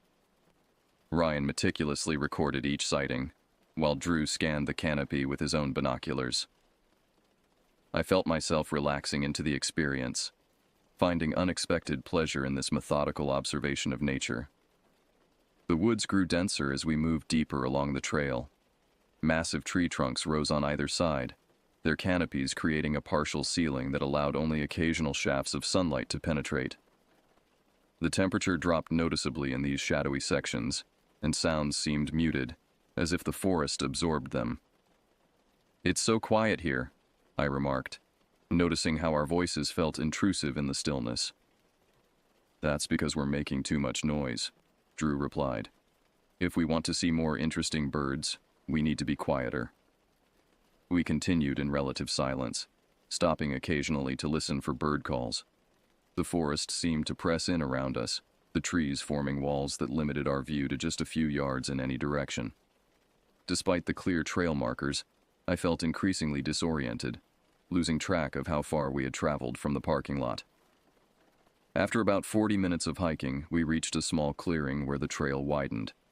A massive oak tree stood at the center, its trunk gnarled and imposing, its branches extending like arthritic fingers against the sky. The tree commanded attention, dwarfing everything around it. "That has to be the biggest tree I've seen all day," Drew whispered, tilting his head back to take in its full height. "It's ancient," Ryan agreed, approaching the trunk. Look at how thick and twisted it is. This thing has probably been here for centuries. I ran my hand along the deeply furrowed bark, feeling its rough texture. We might have a better chance of spotting birds from here. The clearing gives us a wider view of the canopy. We decided to rest beneath the great oak, settling ourselves among its sprawling surface roots. I leaned back against the trunk, feeling the solid presence of the tree supporting me. Above, the branches formed an intricate lattice against the blue sky. It seemed like the perfect observation point. None of us could have imagined what waited in those ancient branches, invisible yet watching our every move. Beneath the oak, we unpacked our lunches and ate while scanning the surrounding trees for movement. The forest seemed to have relaxed around us, bird calls resuming as the creatures grew accustomed to our presence. A woodpecker hammered rhythmically in the distance, its percussion echoing through the woods. 7 species so far, Ryan noted, reviewing his list. We need 3 more to complete the assignment. I'm hoping to see something more impressive than sparrows and finches, Drew said, raising his binoculars to scan the treetops. Maybe a hawk or an owl. Owls are nocturnal, I pointed out. We're unlikely to see one active during daylight. The afternoon sunlight filtered through the oak's canopy, creating shifting patterns on the forest floor. The air held a peculiar stillness, as if the entire forest were holding its breath. I noticed that the bird calls had once again diminished, leaving an unnatural quiet surrounding our small group. It's weird how the birds keep going silent, I said, closing my notebook.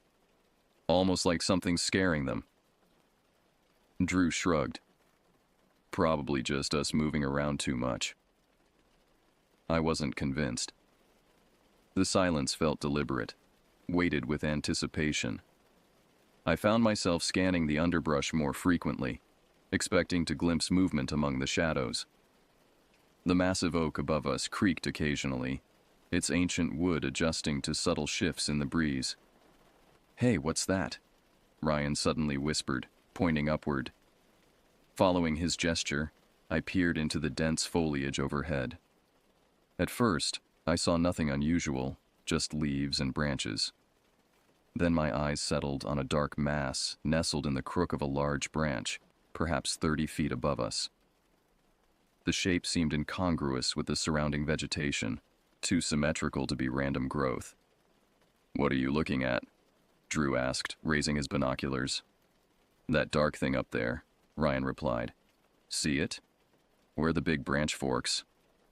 Drew adjusted his focus. Yeah, I see it. Some kind of nest, maybe? I squinted, wishing I had brought my binoculars out of my backpack. The mass appeared roughly the size of a beach ball, with an irregular texture that didn't match the smooth bark of the oak. It remained perfectly still despite the gentle breeze that stirred the surrounding leaves. If it's a nest, it's huge, I observed, and I don't see any birds around it. Could be abandoned, Ryan suggested, though he sounded uncertain. As we continued to stare, I felt an inexplicable sense of dread building in my chest. Something about that motionless shape triggered a primal warning system in my brain. I wanted to suggest moving to another spot, but I hesitated, not wanting my friends to think I was being irrational. Then we heard it. A strange vocalization unlike any bird call I'd encountered. It began as a low, rasping hiss that transformed into a high-pitched chirp before fading back to silence. The sound seemed to emanate directly from the dark mass. What was that? Drew whispered, lowering his binoculars. His face had paled noticeably. I don't know, Ryan replied, his voice tight. Not like any bird I've heard before. Maybe we should move on, I suggested, unable to mask the anxiety in my voice. Before either could respond, we heard a rustle of wings. A large bird with a dark body and distinctive red head glided into view, settling on a branch not far from the mysterious shape. Even without binoculars, I recognized it immediately. Turkey vulture, Ryan whispered excitedly, making a note in his book. That's species number 8. The vulture adjusted its position, folding its impressive wings against its body. It seemed unaware of our presence below, its attention focused elsewhere. I noticed it hadn't acknowledged the dark mass either, despite perching relatively close to it. "They feed on carrion," Drew commented. "I wonder if it smells something dead nearby." I was about to respond when I noticed movement. The dark mass shifted, almost imperceptibly at first, then with shocking speed. Before any of us could react, it launched itself toward the vulture. What happened next would haunt me for years to come. The dark shape struck with terrifying precision, covering the distance to the vulture in less than a second. As it moved, its form expanded, revealing multiple appendages that reached out to ensnare the bird. The vulture barely had time to spread its wings before it was seized and immobilized. A sound pierced the forest. A horrifying blend of the vulture's panicked squawk and something else. Something utterly inhuman. A wet, guttural hissing emanated from the attacker as it secured its grip on the struggling bird. "What is that thing?" Ryan screamed, scrambling backward. In the dappled light, I caught glimpses of the creature that defied comprehension. It appeared to be an arachnid of impossible size, its body covered in dense dark fur.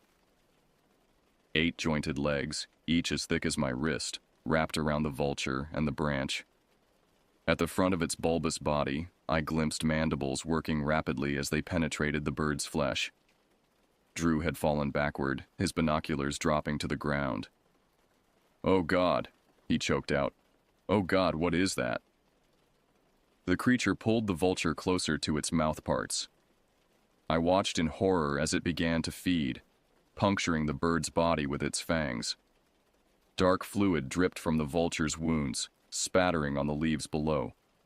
The slurping, sucking sound that followed was worse than anything I could have imagined. The unmistakable noise of a predator extracting fluids from its prey. My stomach heaved. I scrambled to my feet, abandoning my notebook and water bottle. Ryan and Drew were already in motion, bolting toward the trail. Without a word, I followed, my heart hammering against my ribs with such force I thought it might burst. "Run!" Drew shouted unnecessarily. We were already sprinting at full speed, crashing through underbrush with no regard for the path or our footing. I glanced back once, terrified the creature might be pursuing us. Through the trees, I could still see the massive oak, but the predator remained where we had left it, feasting on its kill. That single backward glance nearly cost me as I stumbled over an exposed root and barely caught myself before falling. We ran until our lungs burned and our legs threatened to give out. Eventually, we collided with another group from our class. 3 students and one of the parent chaperones, Mrs. Bennett. They stared at us in alarm as we skidded to a halt before them, gasping for breath and wide-eyed with panic. "What on earth?" Mrs. Bennett exclaimed, reaching out to steady Drew, who looked ready to collapse. "What happened? Are you hurt?" Words tumbled out between desperate gulps of air. Ryan tried to explain, gesturing wildly back toward the direction we had come. "Giant spider. It attacked a vulture. Eating it." The other students exchanged looks of disbelief, smirking at what they clearly assumed was an attempt to frighten them. Mrs. Bennett's expression shifted from concern to skepticism. "A spider that attacked a vulture?" she repeated. "Boys, that's not possible." "We saw it," I insisted, my voice cracking with emotion. "It was huge, like a dog, but a spider. It grabbed the vulture and... I couldn't continue, the memory of those feeding sounds making me nauseous again. Drew nodded vigorously. "It's true. We were sitting under this massive oak tree, and this thing was hiding in the branches. It moved so fast. Please, we have to get back to the bus." Mrs. Bennett looked uncertain, glancing between our terrified faces and the peaceful forest trail behind us. "Where exactly did this happen?" "About half a mile back," Ryan said. "There's a clearing with a huge oak tree, but we can't go back there. That thing could come after us." One of the other students laughed. "Are you guys serious? There's no such thing as a giant spider. You're making this up. We're not, Drew snapped, his face flushed with anger and fear. We saw it. It was real. Mrs. Bennet made a decision. Let's head back toward the meeting point. I'll radio Mr. Westfield and let him know what's happening. She pulled out a small two-way radio and called our teacher. After a brief exchange during which I heard Mr. Westfield's voice crackle through with obvious confusion, she informed us that we would proceed to the ranger station to report what we had seen. As we walked, the other students kept their distance from us, whispering and occasionally laughing. I didn't care what they thought. The image of that creature was burned into my mind. Its impossible size, the swift predatory movement, those glistening mandibles. No one who hadn't seen it could understand the horror we had witnessed. At the ranger station, we sat on wooden benches outside while Mr. Westfield and the park ranger interviewed us separately. The other groups had been instructed to continue their observations but to stay on the main trails closer to the parking area. I could see them casting curious glances in our direction, undoubtedly wondering about the commotion we had caused. When my turn came to speak with the ranger, I entered the small office with trepidation. The man's weathered face remained impassive as I recounted what I had seen. His eyes narrowed slightly when I described the size of the creature, but he let me finish without interruption. Son, he said finally, leaning forward in his chair. I've worked in these mountains for 17 years. I know every species of wildlife in this park, and I can assure you there are no spiders that size anywhere in this region, or this country for that matter. But we all saw it, I insisted, my voice trembling. It was real. It grabbed a turkey vulture right out of the air. The ranger sighed, scratching his jaw thoughtfully. What you boys probably saw was a hawk or eagle taking a smaller bird. From your angle below, and with the sunlight filtering through the trees, it could have created an optical illusion. Predator birds have powerful talons that could easily be mistaken for legs in the right circumstances. I shook my head vehemently. No, it wasn't a bird. It had 8 legs and fangs. It was covered in fur. The largest spider in this region is the wolf spider, and they're no bigger than your palm, he explained patiently. Is it possible that what you saw was actually a small predator, maybe a fisher or a pine marten, attacking a bird? His calm rationality made me doubt myself momentarily. Could we have misinterpreted what we saw? The memory seemed so vivid, so horrifying, but was it possible that fear and imagination had distorted our perception? I know what I saw, I said, though with less conviction than before. The ranger nodded, not unkindly. Fear can play tricks on the mind, especially in unfamiliar surroundings. The human brain is wired to sometimes see threats where none exist. It's a survival mechanism from our ancestors. Mr. Westfield, who had been silent throughout this exchange, finally spoke. Perhaps I should take a look at this tree. Where exactly was it located? I described the location as best I could, mentioning the clearing and the distinctive size of the oak. The ranger nodded in recognition. That would be the heritage oak. It's over 300 years old and a landmark in the park. I can lead you there if you'd like to investigate. My stomach clenched at the thought of returning to that spot. You can't go there. That thing could still be in the tree. The ranger stood, checking his belt, which I noticed held a large canister of bear spray and a radio. I'll go have a look. If there's any unusual wildlife in the area, I should document it. Despite my protests, they decided to investigate. The ranger, Mr. Westfield, and the male parent volunteer set off down the trail, leaving Mrs. Bennet to supervise the remaining students at the ranger station. Ryan, Drew, and I huddled together on our bench, speaking in low voices. They don't believe us, Drew said bitterly. They think we made it up. Or that we saw something else and got confused, Ryan added. But we all saw the same thing. It wasn't a mistake. I remained silent, staring at the path where the adults had disappeared. Part of me hoped they would find evidence to vindicate our story, while another part dreaded what might happen if they encountered the creature. Nearly an hour passed before they returned. The ranger led the way, his expression unreadable. Mr. Westfield followed, looking tired and slightly annoyed. As they approached, I searched their faces for any sign that they had discovered something unusual. "Well?" Mrs. Bennet asked as they reached us. The ranger shook his head. "Nothing out of the ordinary. We found the oak tree and searched the surrounding area thoroughly. There were some bird feathers on the ground, likely from a vulture or hawk based on the size and coloration, but that's not unusual. Predation happens regularly in the wild." "No sign of your spider," Mr. Westfield added, directing his gaze at us. "Not even a web." "But it was there," Ryan insisted. "We all saw it." The ranger shrugged. "Without evidence, all I can record is an unconfirmed wildlife sighting. We do occasionally get reports of unusual animals in the park, though most turn out to be misidentifications or exaggerations." The implication was clear. He believed we had either invented the story or grossly misinterpreted what we had seen. The disappointment and frustration must have shown on our faces because the ranger adopted a more conciliatory tone. "Look, I'm not saying you didn't see something that frightened you. But from a scientific perspective, what you're describing simply doesn't exist in these mountains." Mr. Westfield checked his watch. "I think we should conclude our field trip for today. Everyone, gather your things. We'll be boarding the bus in 15 minutes. As the other students collected their backpacks and notebooks, I overheard snippets of conversation. "Totally made it up to get attention. Probably saw a squirrel and freaked out. Ruined the whole trip for everyone." The shame of being disbelieved combined with the lingering fear created a knot in my stomach. I knew what we had witnessed was real. But without evidence, our account sounded like the product of overactive imaginations.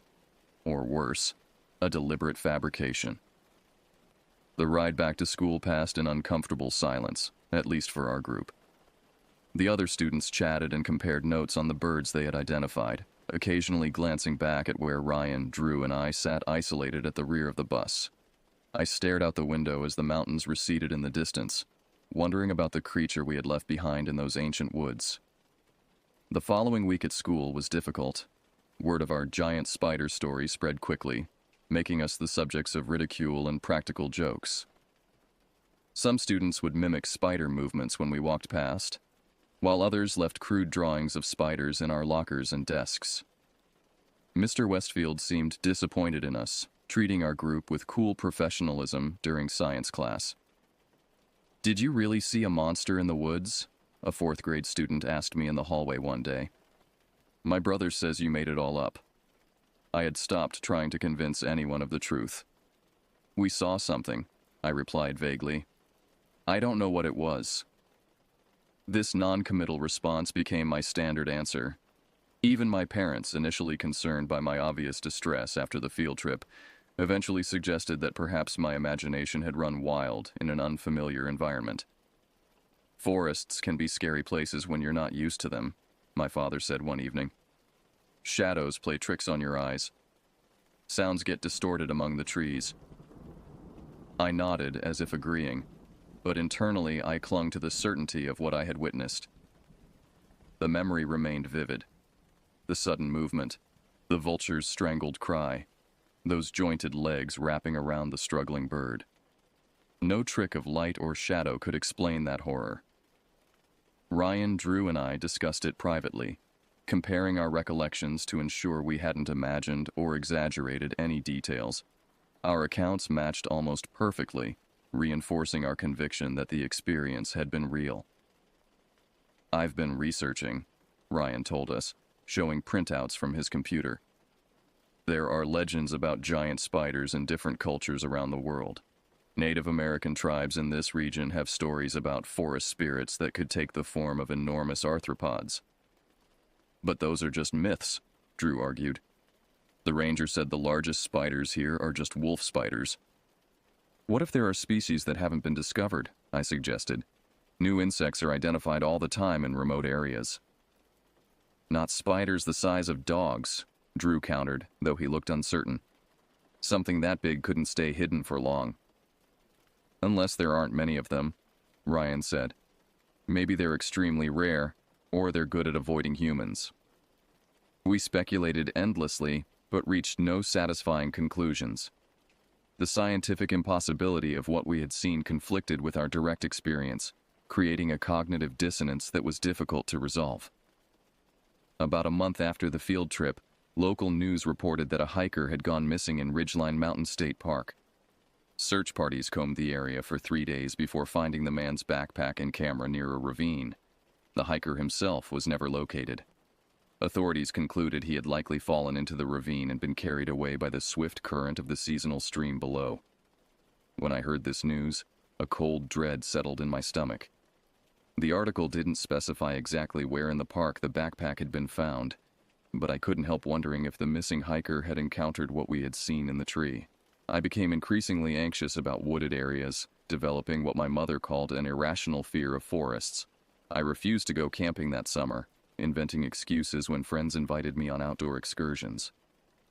At night, I sometimes woke from nightmares in which I was trapped in endless woods, pursued by a shadow with too many legs that moved unnaturally fast through the trees. My parents eventually arranged for me to speak with a counselor who diagnosed me with a mild form of arachnophobia triggered by a traumatic misperception during the field trip. The sessions helped with the acute anxiety, but they couldn't erase the fundamental certainty that what I had witnessed was no misperception. When 8th grade began the following fall, the incident had largely faded from the collective memory of our classmates. Newer gossip and scandals had replaced our story in the social hierarchy of middle school drama. Ryan, Drew, and I remained friends, but we spoke of the creature less frequently, as if by tacit agreement we had decided to move forward rather than dwell on an experience no one else believed. One afternoon in October, as I was walking home from school, I noticed a large spider crawling across the sidewalk ahead of me. It was an ordinary house spider, no larger than a quarter, but I froze at the sight of it. As I watched, it dragged the body of a small moth toward the grass, prey several times larger than the predator itself. In that moment, I understood something that had been nagging at the edges of my consciousness since the field trip. Spiders, even small ones, are among the most efficient and terrifying predators on Earth. They act with mechanical precision, their movements guided by instinct rather than conscious thought. They feel no emotion, no remorse, no hesitation, only hunger and the drive to feed. What we had encountered in those mountains was this predatory efficiency scaled to nightmarish proportions. The creature hadn't pursued us because we weren't its prey. It had what it wanted, the vulture. But the knowledge that such a thing existed, hidden in the seemingly peaceful forest, had forever changed how I viewed the natural world. 10 years have passed since that spring day in the mountains. I'm now 23, a biology major specializing in entomology, the study of insects. My friends find this career choice ironic given my childhood experience, but to me, it makes perfect sense. I needed to understand what we had seen, to place it within the context of known science, or to prove to myself that it couldn't exist. Ryan became a journalist, his innate curiosity driving him to investigate unexplained phenomena and local mysteries. Drew took a more conventional path, studying business administration and working for a marketing firm. We remained in contact through college, though our once inseparable trio gradually drifted into the casual friendship of adults with different lives and priorities. Last month, I received an email from Ryan with an attachment and a brief message. Found this while researching a story on unexplained disappearances in national parks. Thought you should see it. The attachment was a scanned page from a local newspaper dated 1953, describing the disappearance of 2 park rangers in what was then called Ridgeline National Forest. The article mentioned that the men had been investigating reports of unusual wildlife sightings near an area known for its old-growth trees. Their equipment was found abandoned beside a massive oak, with no signs of struggle or injury. They were never located. I stared at the article for a long time, a familiar coldness spreading through my chest. Then I did something I had avoided for a decade. I searched for information about giant arachnids, specifically accounts of oversized specimens that defied scientific classification. Most results were predictably focused on known large species like the Goliath bird-eater tarantula, or articles debunking urban legends. But buried among these were occasional reports from remote regions of the world, a photograph of unusually large tracks in the Amazon, testimonies from indigenous tribes in Borneo about forest creatures they called night hunters, a Soviet expedition from the 1970s that documented unusually large silk structures in the Siberian wilderness. None provided conclusive evidence of anything approaching what we had seen. Yet the pattern of accounts from disconnected sources, spanning different continents and time periods, suggested something beyond mere folklore. I contacted a professor emeritus who had specialized in arthropod evolution, carefully framing my inquiry as academic curiosity rather than personal investigation. His response was dismissive, but intriguing. The square cube law prevents terrestrial arthropods from reaching the sizes you describe in modern oxygen conditions. However, isolated evolutionary pockets can occasionally produce outliers that temporarily defy classification. Nature's adaptations sometimes outpace our understanding of biological limitations. 2 weeks ago, I returned to Ridgeline Mountain State Park for the first time since 7th grade. The parking lot had been expanded, and a new visitor center replaced the old ranger station. Educational displays detailed the park's ecosystem and wildlife, with no mention of anything unusual or unexplained. I hired a guide, explaining that I wanted to document insect specimens for a research project. When I asked about the heritage oak, he readily agreed to take me there, commenting that it was a popular spot for nature photographers. As we approached the clearing, I felt my heart rate accelerate. The tree looked exactly as I remembered. Massive, ancient, its gnarled branches reaching toward the sky like arthritic fingers. Yet in daylight, with an experienced guide beside me, the setting seemed benign, even beautiful. Interesting fact about old oaks like this, the guide said, pausing to admire the tree. Their canopies create entire ecosystems. Dozens of species can live in a single tree this size. Birds, insects, small mammals. I nodded, scanning the branches overhead. Have there ever been reports of unusual wildlife in this area? Anything out of the ordinary? The guide gave me a curious look. Like what? I don't know, I replied, trying to sound casual. Unexpected predators, strange sightings, that sort of thing. He shrugged. Bears and mountain lions occasionally, though they generally avoid humans. Why do you ask? I didn't answer directly. Instead, I pointed to a dark hollow high in the oak's trunk. What about up there? Ever seen anything nesting in those cavities? Owls sometimes, raccoons. Nature abhors a vacuum. Any good shelter gets used by something. We spent an hour collecting insect specimens near the base of the tree. Nothing unusual appeared in my samples, just typical forest arthropods, none larger than my thumbnail. As we prepared to leave, I found myself staring up at the canopy one last time. The branches swayed gently in the breeze, sunlight filtering through the leaves to create shifting patterns on the forest floor. For a moment I thought I glimpsed movement that didn't match the wind's rhythm, something deliberate rather than passive.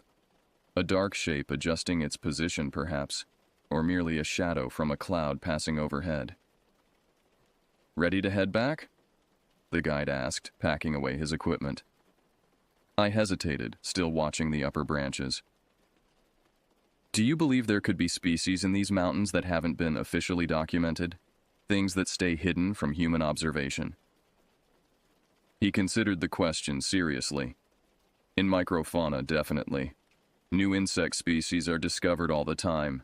As for larger animals, he shrugged. Less likely, but not impossible. These forests have existed for thousands of years. They keep their secrets well. As we walked back along the trail, I maintained a conscious effort not to look over my shoulder. The weight of unseen eyes seemed to follow our departure, a sensation I recognized from childhood, but had attributed to trauma and imagination. Now, as an adult with scientific training, I find myself caught between rational skepticism and the undeniable reality of what we witnessed that day. The creature defied biological constraints as we understand them, yet 3 separate observers confirmed its existence. Either we experienced a mass hallucination, statistically improbable, or there are aspects of our natural world that remain beyond the boundaries of documented science. I've scheduled another visit to the park next month, this time equipped with motion-activated cameras and more sophisticated collection tools. Ryan has agreed to accompany me, his journalistic instincts aroused by the historical patterns of disappearances in the area. Perhaps we'll find nothing.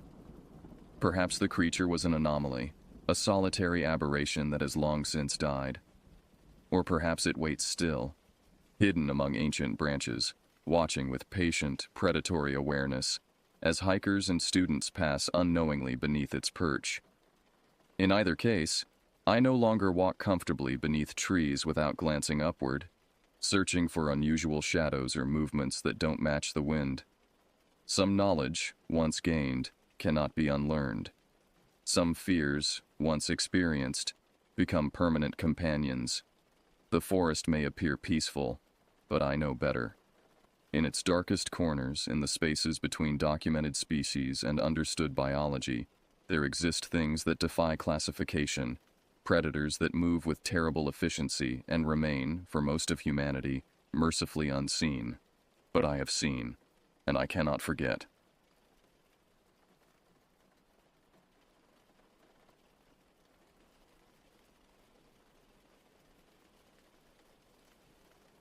I remember every detail from that autumn day in 1987 when I was 11 years old, though I wish I could forget. The memory surfaces at the most unexpected moments, triggered by the smallest things. Just last Tuesday, while driving through the Riverside Tunnel on my way to pick up groceries for dinner, my car radio cut to static. That familiar white noise filled the vehicle, and suddenly I was transported back 36 years to a day that changed everything I thought I knew about reality. The static in that tunnel wasn't just any ordinary interference. It carried the same metallic undertone, the same irregular crackling pattern that had emerged from my walkie-talkie all those years ago. My hands gripped the steering wheel until my knuckles turned white, and cold sweat beaded on my forehead despite the warm October evening. The grocery run could wait. I pulled over at the first exit and sat in a gas station parking lot, trying to slow my racing heartbeat. You see, I used to be an avid outdoorsman. As a child, I spent every possible moment exploring the dense woodlands behind our family property. Those forests were my sanctuary, my playground, my whole world. But after what happened that October afternoon in 1987, I found excuses to stay indoors. Even now, as a 47-year-old man with a mortgage and responsibilities, I avoid hiking trails and camping trips. My wife thinks it's because I've grown soft with age and office work. She has no idea about the real reason. The woods behind my childhood home stretched for miles, connecting to state forest land that seemed to go on forever. My family owned 12 acres of it, and beyond our property line lay thousands more acres of untamed wilderness. Pine trees towered overhead like ancient guardians, their branches so thick they blocked out most of the sunlight even at midday. The forest floor was carpeted with decades of fallen needles, creating a soft, silent surface that muffled every footstep. On quiet days, you could hear your own breathing echo in the spaces between the trees. I had been exploring those woods since I was 7, always with my best friend Vincent. We had been inseparable since kindergarten, 2 kids who shared an obsession with military tactics and survival stories. Our parents thought it was just a phase, harmless boyhood games that would pass with time. They had no way of knowing that our make-believe adventures would lead us into something that defied explanation. That particular Saturday started like any other autumn weekend. The leaves had turned brilliant shades of orange and crimson, creating a canopy so beautiful it looked like something from a postcard. Vincent had slept over the night before, and we woke up early, eager to continue our ongoing military simulation game. We had spent weeks preparing for this mission, gathering equipment and planning our strategy with the seriousness of actual soldiers. Our gear was impressive for 2 11-year-olds. We each carried military surplus backpacks filled with supplies, energy bars, water bottles, first aid kits, and compass. Vincent's older brother had given us a pair of Motorola walkie-talkies for Christmas, the kind with a 3-mile range and crystal-clear reception. We wore camouflage clothing purchased from the local army surplus store, complete with face paint that made us feel like real commandos. The plan was simple. I would venture deep into the woods and establish a hidden position while Vincent attempted to track and capture me. We had played variations of this game dozens of times, but never this far from the house. Today, we decided to push deeper into the forest than we had ever gone before, into sections where the trees grew so thick that the canopy blocked out the sky completely. My mother packed us a lunch and reminded us to stay together, to check in every hour using the walkie-talkies, and to be back before dark. She had always been protective, but she trusted Vincent and me to look out for each other. We had never given her reason to worry before. We promised to be careful and headed out through the back door, military packs bouncing on our shoulders as we jogged toward the tree line. The morning air was crisp and clean, carrying the scent of decomposing leaves and pine sap.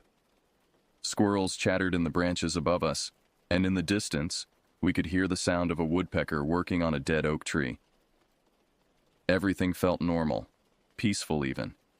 There was no indication that this day would be any different from the countless others we had spent playing in these woods. Vincent and I reviewed our strategy one final time at the edge of the forest. I would have a 15-minute head start to find a hiding spot and radio my position using coded language we had developed. Then Vincent would begin his hunt, trying to locate and capture me before sunset. The rules were clear. Stay within a half-mile radius of the house, check in every 30 minutes, and abort the mission if either of us felt unsafe. We synchronized our watches, tested our radios one last time, and clasped hands in our secret handshake. "Good hunting," Vincent said with a grin. "You too," I replied, already planning my route into the deepest part of the woods. I ran through the forest with the confidence of someone who knew every tree, every rock, every hidden path. The woods had been my second home for years, and I could navigate them blindfolded. But as I pushed deeper than ever before, the familiar landscape began to change. The trees grew larger and closer together, their trunks so thick that it would take 3 people holding hands to encircle them. The canopy overhead became denser, filtering the afternoon sunlight into thin, ghostly beams that barely illuminated the forest floor. The silence was the first thing I noticed. In the outer sections of the woods, there was always sound. Birds calling, insects buzzing, small animals rustling through the underbrush. But here, in this deeper section, an oppressive quiet hung in the air like a heavy blanket. Even my footsteps seemed muted, absorbed by the thick carpet of pine needles beneath my feet. I found the perfect hiding spot. A massive oak tree with low-hanging branches that formed a natural ladder. The tree was ancient, its trunk scarred with decades of weather and animal marks. I climbed 20 feet up and settled onto a thick branch that was easily wide enough to support my weight.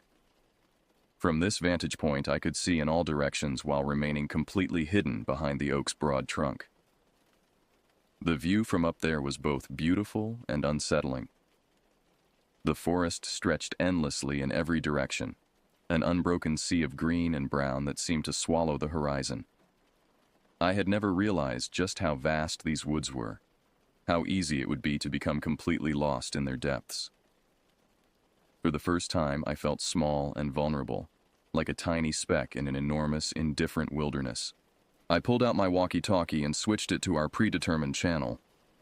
The digital display showed strong signal strength, and I could hear the faint background static that indicated the radio was working properly. According to my watch, I had been in position for exactly 15 minutes. It was time to make contact with Vincent and begin the real game. "Eagle Base, this is Recon 1, I whispered into the radio, using our military call signs. "I'm in position and ready for pursuit." "Over." I waited for Vincent's response, but heard only the normal background static. This wasn't unusual. Sometimes the radios took a few seconds to transmit clearly through the dense forest. I tried again, speaking a little louder, Eagle Base, do you copy? This is Recon 1 requesting confirmation. Over. Still nothing but static. I checked the channel setting and battery level, both of which appeared normal. Sometimes tree cover could interfere with transmission, so I decided to wait a few more minutes before trying again. That's when I noticed the deer. A large doe had emerged from the thick underbrush about 50 yards away, moving with the cautious grace that wild animals possess when they sense they're being watched. She approached a cluster of berry bushes and began feeding, occasionally lifting her head to scan for predators. Her coat was a rich brown color, and her movements were hypnotic in their fluid precision. I remained perfectly still, barely breathing as I watched her feed. This was exactly the kind of wildlife encounter that made our forest adventures so special. In the city, you never got to observe nature this closely. Never had the chance to witness the secret lives of wild animals in their natural habitat. The doe continued feeding for several minutes, completely unaware of my presence in the tree above. I was so captivated by watching her that I almost forgot about the radio in my hand. But then something changed. The walkie-talkie in my lap suddenly erupted with the most violent static I had ever heard. It wasn't the gentle white noise of normal interference. This was a harsh, metallic screech that seemed to tear through the air like fingernails on a chalkboard. The volume was impossibly loud, far beyond the radio's normal output capacity. The sound was so jarring that I nearly lost my grip on the tree branch. The deer's head snapped up instantly, her large eyes wide with terror. She stared directly at my position in the tree, her ears twitching frantically as she tried to locate the source of the disturbing noise. For a moment, our eyes met across the distance, and I saw my own fear reflected in her dark gaze. Then she bolted, crashing through the underbrush with desperate urgency, her white tail flashing as she disappeared into the depths of the forest. I grabbed the radio and frantically tried to adjust the volume, but the controls seemed to have no effect. The static continued its assault, growing even louder and more distorted. Through the chaos of white noise, I began to hear something else. A low, rhythmic pulsing that reminded me of a heartbeat. The sound was organic, almost alive, and it filled me with a dread I couldn't explain. My hands shook as I checked the radio's settings again. I was definitely on the correct channel, the same frequency Vincent and I had used dozens of times before. The battery indicator still showed full power. There was no logical reason for this malfunction, no explanation for the horrible sounds pouring from the speaker. The static began to change, evolving into something that barely resembled normal radio interference. High-pitched whines mixed with low, rumbling tones, creating a symphony of electronic chaos that seemed to penetrate my skull and vibrate in my bones. I pressed my hands against my ears, but the sound seemed to come from inside my head as much as from the radio itself. Then, just as suddenly as it had begun, the static cut out completely. The silence that followed was even more unsettling than the noise had been. It wasn't just quiet. It was the complete absence of sound, as if someone had pressed a mute button on the entire forest. No wind in the trees, no insects buzzing, no birds calling in the distance. Even my own breathing seemed muffled and distant. I looked down at the radio in my trembling hands. The display still showed strong signal strength and full battery power. Everything appeared normal, but I knew something was terribly wrong. The silence stretched on, becoming more oppressive with each passing second. It felt like the forest itself was holding its breath, waiting for something to happen. In that absolute quiet, I heard it. A sound so low and guttural that I felt it more than heard it. It started as a barely perceptible rumble, like distant thunder, but gradually increased in volume and intensity. The sound had no identifiable source. It seemed to come from everywhere and nowhere at once, emanating from the very air around me. As the rumble grew louder, it began to take on a more defined shape. It was organic, breathing-like, but far too large and deep to come from any animal I knew. The sound filled the forest with its presence, making the trees themselves seem to vibrate in response. I could feel it in my chest, in my bones, in the very core of my being. The breathing sound continued for exactly 3 seconds. I counted them, and then stopped as abruptly as it had begun. In the silence that followed, every natural sound in the forest returned all at once, as if someone had suddenly turned the volume back up on the world. Birds resumed their calling, insects buzzed back to life, and a gentle breeze rustled through the leaves above my head. I didn't wait to analyze what had happened. Every instinct in my 11-year-old body screamed at me to get out of those woods immediately. I switched off the walkie-talkie and stuffed it into my backpack, then began my descent from the oak tree with reckless speed. Branches scratched at my face and tore at my camouflage jacket, but I didn't care. I needed to get home, needed to get back to safety and sanity. My feet hit the forest floor and I immediately broke into a run. The trees that had seemed so familiar and welcoming just an hour earlier now appeared threatening and alien. Shadows that had once been comforting hiding spots now seemed to conceal unseen dangers. Every rustling leaf, every creaking branch made me run faster, my military-issued boots pounding against the carpet of pine needles. I had spent years learning the layout of these woods, memorizing landmarks and creating mental maps of every trail and stream. But now, in my panicked state, everything looked different. The trees seemed to have shifted positions. The paths appeared to lead in directions they never had before. What should have been a 15-minute jog back to the house became a desperate, disorienting flight through an increasingly unfamiliar landscape. My breathing came in ragged gasps as I pushed through thick clusters of undergrowth that I didn't remember encountering on my way in. Thorns tore at my clothing and skin, but the pain barely registered through my overwhelming need to escape. The forest seemed to be actively working against me, branches catching my backpack, roots trying to trip my feet, low-hanging limbs slapping at my face as I ran. I stumbled into a small clearing I had never seen before, my lungs burning from exertion and fear. This couldn't be right. I knew every inch of these woods, had explored them countless times over the past 4 years. There was no clearing in this direction, no open space that matched what I was seeing. But there it was. A perfect circle of grass surrounded by towering pines, as if someone had carved it out of the forest with surgical precision.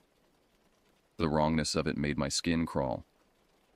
Everything about the clearing felt artificial, unnatural, like a stage set designed to look like a forest, but lacking some essential quality that would make it real. The grass was too green, too uniform. The circle was too perfect, too symmetrical. Even the way the sunlight fell through the canopy seemed strange, casting shadows that fell in directions that defied the sun's actual position in the sky. I forced myself to keep moving, to push through my confusion and fear. Home was somewhere behind me, or ahead of me, or to my left. I was no longer certain of anything.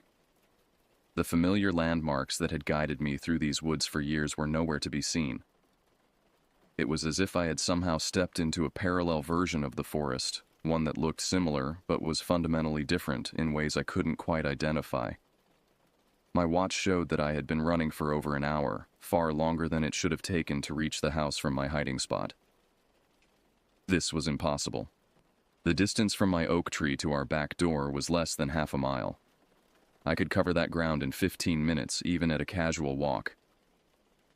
But according to my watch, I had been lost in the woods for more than 3 hours since starting my escape. When I finally burst through the tree line into our backyard, the sun was much lower in the sky than it should have been. The golden light of late afternoon slanted across the grass, creating long shadows that indicated evening was approaching. This couldn't be right. According to my calculations, it should still be mid-afternoon, barely past the time when Vincent would have started hunting for me. But there he was, standing in our backyard with my parents, all 3 of them turning toward me with expressions of relief and concern. My mother immediately ran to me, wrapping me in a hug so tight I could barely breathe. My father was on the phone with someone, speaking in the calm but urgent tone he used during emergencies. Behind them, I could see a police cruiser parked in our driveway. its red and blue lights creating a surreal light show against the approaching dusk. "Where have you been?" my mother demanded, her voice breaking with emotion. "We've been looking for you for hours. Vincent came back and said you never responded to his radio calls. We thought something terrible had happened." I stared at her in confusion, then looked at Vincent, who was standing a few feet away with his arms crossed and a strange expression on his face. He looked scared, but there was something else there too. Something that made me uncomfortable in a way I couldn't explain. "I was only gone for a little while," I protested, though even as I said it, I could see from their faces that this wasn't true. I was hiding in the oak tree waiting for Vincent to find me. The radio started making weird noises and then I came straight home. My father finished his phone call and approached me with the measured steps of someone trying to remain calm in a crisis. "Son, you've been missing for over 4 hours. Vincent came back 3 hours ago saying he couldn't reach you on the radio. We've had police and volunteers searching the woods for you." 4 hours. The number hit me like a physical blow. I looked down at my watch, which clearly showed that exactly 4 hours and 23 minutes had passed since I first climbed the oak tree. But those hours felt like minutes in my memory. There was no way I had been in the woods that long. No way I had spent more than an hour running home through familiar terrain. The police officer approached and asked me a series of questions. Where had I been? Had I fallen and hit my head? Had I seen anyone else in the woods? Did I remember how I had gotten lost? I answered as honestly as I could, but my responses only seemed to deepen their concern. How could I have been lost in woods I knew better than my own bedroom? How could I have lost track of time so completely? Vincent remained unusually quiet during the questioning, responding only when directly asked about his side of the story. He confirmed that he had tried repeatedly to contact me on the radio, but had received no response. After an hour of failed attempts, he had returned to the house and alerted my parents. The police officer seemed satisfied with our explanations and left after reminding us to stay together and check in more frequently during future adventures. That night, after my parents had finished their lecture about safety and responsibility, Vincent and I sat in my bedroom trying to make sense of what had happened. But every time I tried to discuss the strange radio static or the lost time, Vincent would change the subject or claim he didn't remember details clearly. His behavior was oddly evasive, and for the first time since kindergarten, I felt like my best friend was keeping secrets from me. It wasn't until a week later that Vincent finally told me what had really happened during those missing hours. We were sitting in his treehouse, sharing a bag of Halloween candy we had bought with our allowance money.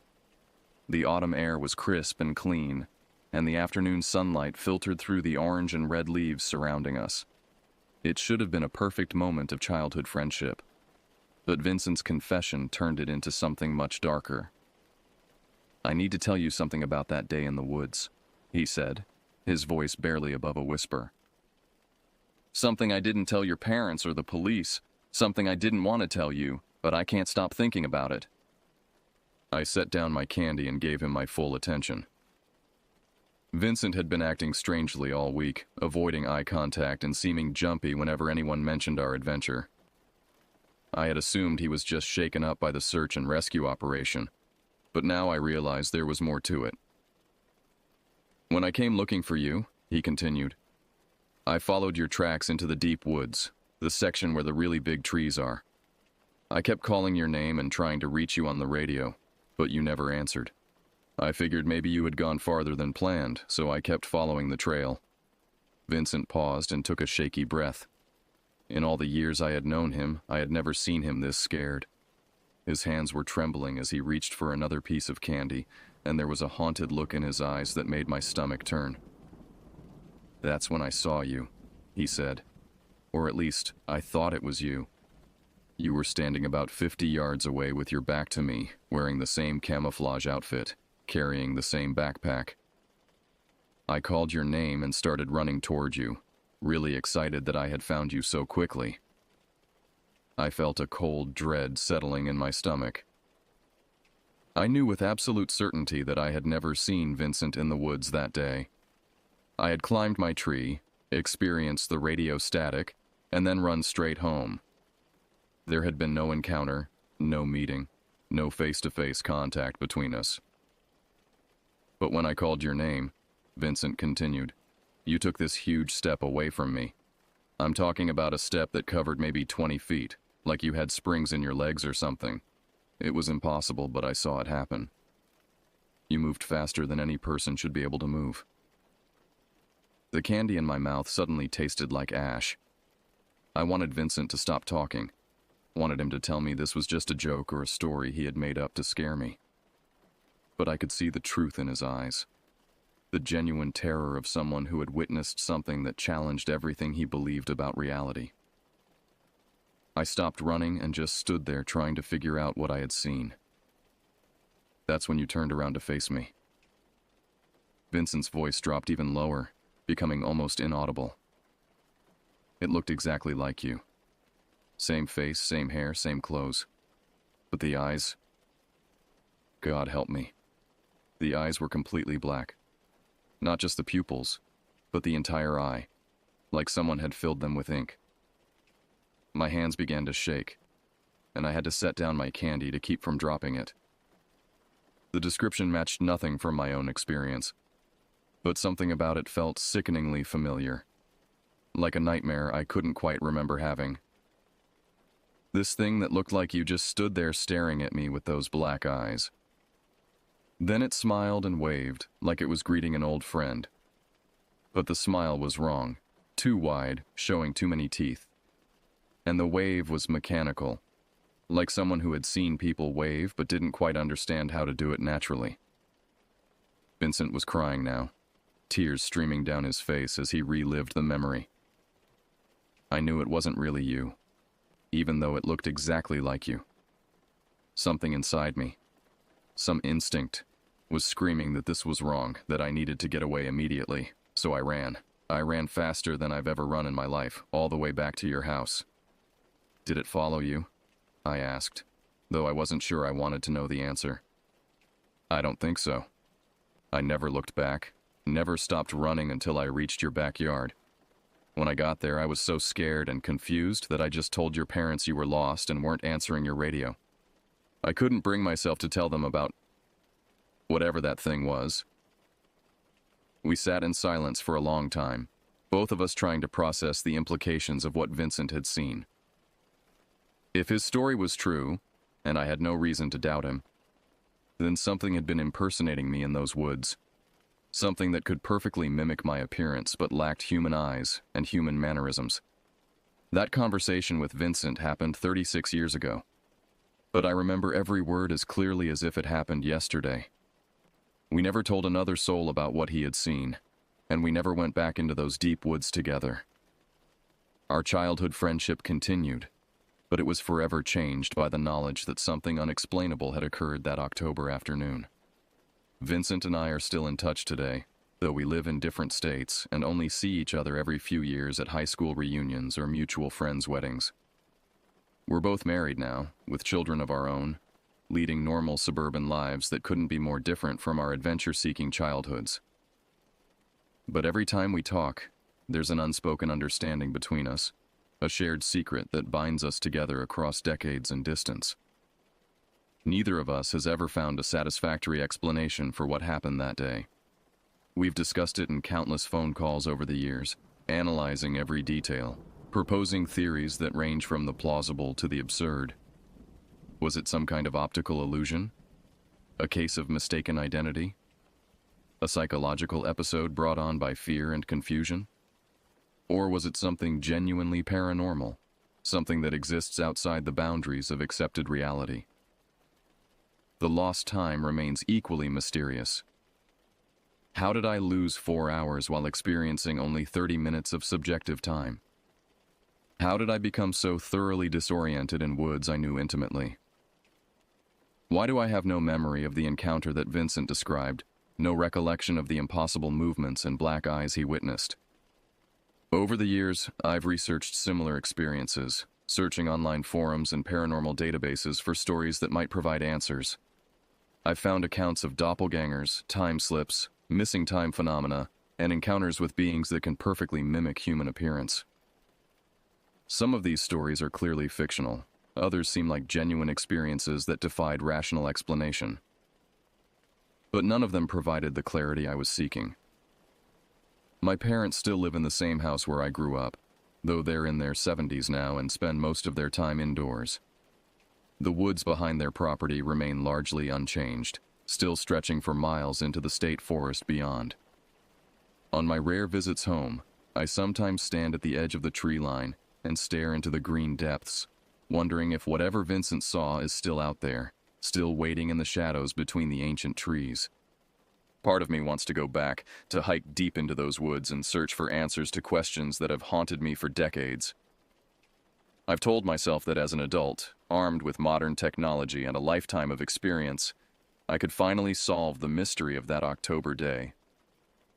But every time I consider actually doing it, I remember Vincent's description of those black eyes and that too wide smile, and I find reasons to stay away. My own children are young now, 8 and 10 years old, with the same sense of adventure that Vincent and I once possessed. They love to explore and play outside, to build forts and create elaborate games of imagination. But I've made sure we live in a subdivision with small, manageable yards and no access to deep wilderness. I tell my wife it's for safety reasons, that children today face too many dangers to be allowed to roam freely. She agrees, never suspecting that my real fear isn't human predators or natural hazards, but something far stranger and more troubling. Sometimes, late at night when the house is quiet and my family is asleep, I take out my old walkie-talkie and turn it on. I've kept it all these years, though I'm not sure why. The battery compartment is corroded now, and the antenna is bent from decades of storage in various closets and basement boxes. But occasionally, when the mood strikes me and my curiosity overcomes my fear, I switch it to that old channel and listen to the static. Most of the time, it's just normal radio interference, the familiar white noise of empty frequencies and distant transmissions. But sometimes, very rarely, I hear something else mixed in with the static. It's so faint that I can never be certain it's really there, so brief that it might just be my imagination playing tricks on me. But it sounds like breathing. Slow, deep, rhythmic breathing that reminds me of that terrible sound I heard 36 years ago in the depths of the forest. When that happens, I quickly turn off the radio and try to convince myself it was just coincidence, just the normal quirks of old electronics and atmospheric interference. But deep down, I know better. Deep down, I know that whatever was in those woods that day is still out there, still waiting, still watching. And someday, when my curiosity finally overcomes my fear, I'm going to have to go back and face it.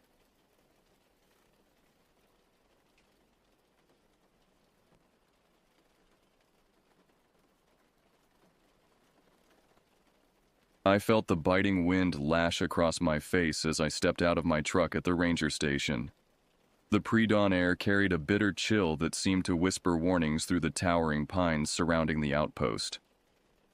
My name is Alex Reeves, and on that morning in October 2015, I had no idea that my life would forever be changed by what awaited in the dense wilderness of Cebolla National Forest.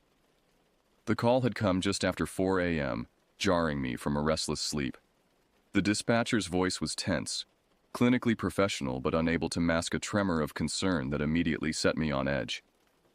"We've got a possible Code 16 near the Eastern Ridge Trail," she said. Campers reported finding a destroyed campsite with signs of violence. "Animal attack?" I asked, already pulling on my boots. A pause.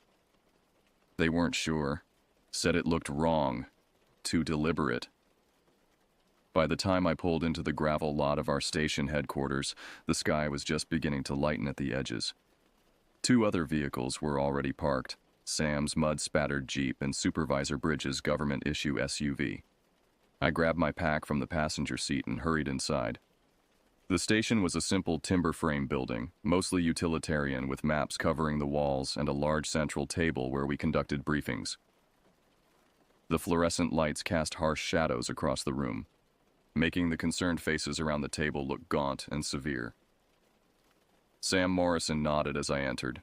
She was relatively new to search and rescue, only about 8 months in, but she'd proven herself capable in several difficult operations.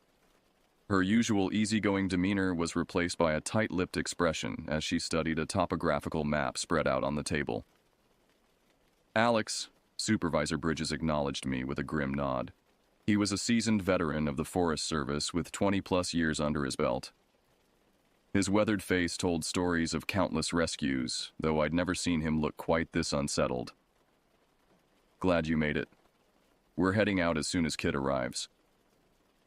"What are we looking at?" I asked, setting my pack down and joining them at the table. Bridges pushed a printed sheet toward me. "Missing hiker. Brian Vasquez, 41, from Albuquerque. Experienced outdoorsman with multiple solo hikes in his history. Family reported him overdue yesterday evening when he missed his check-in call." I scanned the paper. Average height and build, dark hair, full beard, the usual equipment list for a 3-day solo trek. "So what's got everyone looking like they've seen a ghost?" I asked, trying to lighten the mood. Sam didn't smile. Instead, she turned her phone toward me. "Campers sent these to dispatch before we lost contact with them." The first photo showed a campsite in complete disarray, not the kind of mess a bear might make while searching for food, but something more systematic and disturbing. The tent had been shredded, not torn or clawed, but precisely cut into ribbons. Equipment was scattered in an almost deliberate pattern. The second photo made my stomach clench. A hiking boot, split open like a cracked egg, with dark stains soaking into the surrounding dirt. "Jesus," I muttered. "The couple who found this said they heard something moving in the brush while they were taking these pictures," Sam continued. "They tried to call it in directly from the site but lost signal. They hiked back to their car and drove to the ranger station at Sandoval Ridge to report it in person." The door swung open, bringing a gust of cold air as Kit Chen, our medical specialist, hurried in. He nodded to us, already suited up in his gear. "Sorry I'm late. Had to grab extra supplies." He patted his oversized medical pack. "Based on the report, I thought we might need the trauma kit." Bridges nodded. "All right, team. Here's what we know. Brian Vasquez was last seen 3 days ago at the East Ridge trailhead. His planned route would have taken him along this ridge." He traced a line across the map, with his campsite scheduled for this clearing near Blackwater Creek. Sam pointed to a spot about 2 miles northeast of the marked campsite. "This is where the destroyed camp was found." "Off his intended route," I noted. "Yes," Bridges confirmed. "Which either means he changed plans, got lost, or someone or something moved him." Kit finished quietly. The implication hung in the air, nobody wanting to address it directly. In my 2 years with search and rescue, we dealt with animal attacks, exposure deaths, even the occasional suicide. But this felt different. The deliberate nature of the destruction in the photos suggested something more calculated. "The local sheriff has been notified," Bridges continued. "They're sending a deputy to coordinate, but they're short-staffed with that multi-car accident on the highway. For now, it's just us. We move in pairs. Radio check-ins every 15 minutes. If you spot anything unusual, and I mean anything, you call it in immediately." We gathered our equipment, checking batteries and radios and flashlights. I secured my sidearm in its holster, standard issue for potential wildlife encounters, though I'd never needed to draw it outside of training. "Alex, you're with Sam," Bridges directed. "Kit and I will approach from the north side. If this is a wildlife situation, we need to be prepared for an injured hiker and possible predator tracking." As we loaded into the vehicles, the sun finally crested the mountain ridge, painting the forest in deceptively peaceful golden light. Sam slid into the passenger seat beside me, her expression tense but resolute. "What do you think happened out there?" she asked as we pulled onto the access road that would take us to the trailhead. I kept my eyes on the winding road, watching for ice patches in the early morning shadows. Probably a mountain lion. Maybe a bear, though they should be preparing to den up this time of year. Those pictures didn't look like any animal attack I've ever seen, Sam said quietly, staring out at the passing trees. I didn't respond. She was right, and we both knew it. The drive to the eastern trailhead took 40 minutes of tense silence. As we parked and gathered our gear, the forest seemed preternaturally quiet. No birdsong, no rustling of small animals in the underbrush. Just the occasional moan of wind through the pines and the crunch of our boots on frost-covered ground. Stay close, I told Sam as we started down the trail, following Bridges and Kit. Keep your eyes and ears open. Something about the silence of the forest made the hair on the back of my neck stand up. Whatever had happened to Brian Vasquez, I had a sinking feeling we were walking straight toward it. The trail narrowed as we pressed deeper into the forest, the packed dirt path giving way to rocky terrain dotted with twisted roots and slippery patches of fallen pine needles. Our breath formed clouds in the cold morning air as we followed Bridges' lead, carefully marking our position on GPS units as we moved. 2 miles to the reported site, Kit said, checking his device. Should reach it in about 40 minutes at this pace. The further we hiked, the more oppressive the silence became. Cibola National Forest was typically alive with sound. Birds calling, squirrels chattering, the distant yip of coyotes. Today there was nothing but the whisper of the wind and the crunch of our footsteps. It's too quiet, Sam murmured, echoing my thoughts. Where are all the animals? Maybe they sense something we don't, I replied, trying to keep my voice level. Wildlife has better instincts than we do. Sam nodded, but drew closer to me as we walked. I didn't blame her. The absence of sound was more unnerving than any noise could have been. About a mile in, Bridges stopped abruptly, crouching to examine something on the ground. We gathered around him, looking at what had caught his attention. A single hiking boot print pressed into a patch of mud, accompanied by strange, elongated marks on either side. That's odd, Kit said, bending closer. Those look almost like drag marks? Bridges ran his fingers along the impression without touching it. Could be someone using hiking poles, but the pattern is wrong. And look at the depth of this print. It's deeper than it should be, even accounting for the mud. Like he was carrying something heavy, I suggested. Or being pulled down. We all exchanged uneasy glances. Bridges took a photo of the print and marked the location on his GPS. Keep moving, but stay alert, he instructed. Radio check every 10 minutes now instead of 15. As we continued, similar prints appeared with increasing frequency. Some showed a normal gait, while others displayed that same dragging quality, as though Brian had been struggling to walk, or being forced along. The temperature seemed to drop with each step forward, though the sun now rose high enough to penetrate the canopy in dappled patches of light. There, Sam pointed ahead suddenly. I think I see something. About 50 yards ahead, a flash of bright fabric was visible among the brown and green of the forest floor. We approached cautiously, and my stomach tightened as the scene came into focus. It was a backpack, or rather, what remained of one. The sturdy nylon material had been shredded, its contents scattered across a 10-foot radius. Energy bar wrappers, a crushed water bottle, torn maps, a broken compass.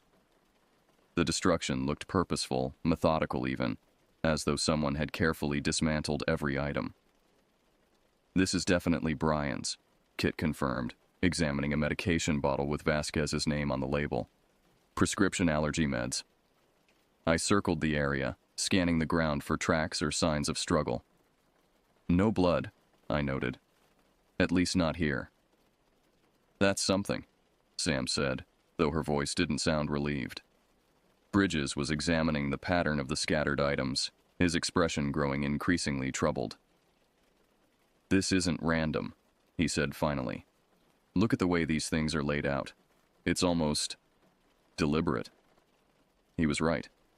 The items formed a rough circle, with the shredded backpack at its center.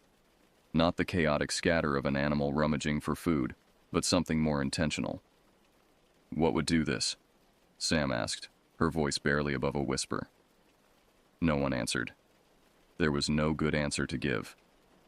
Kit knelt to examine a torn jacket, holding it up to show long, clean cuts along the seams.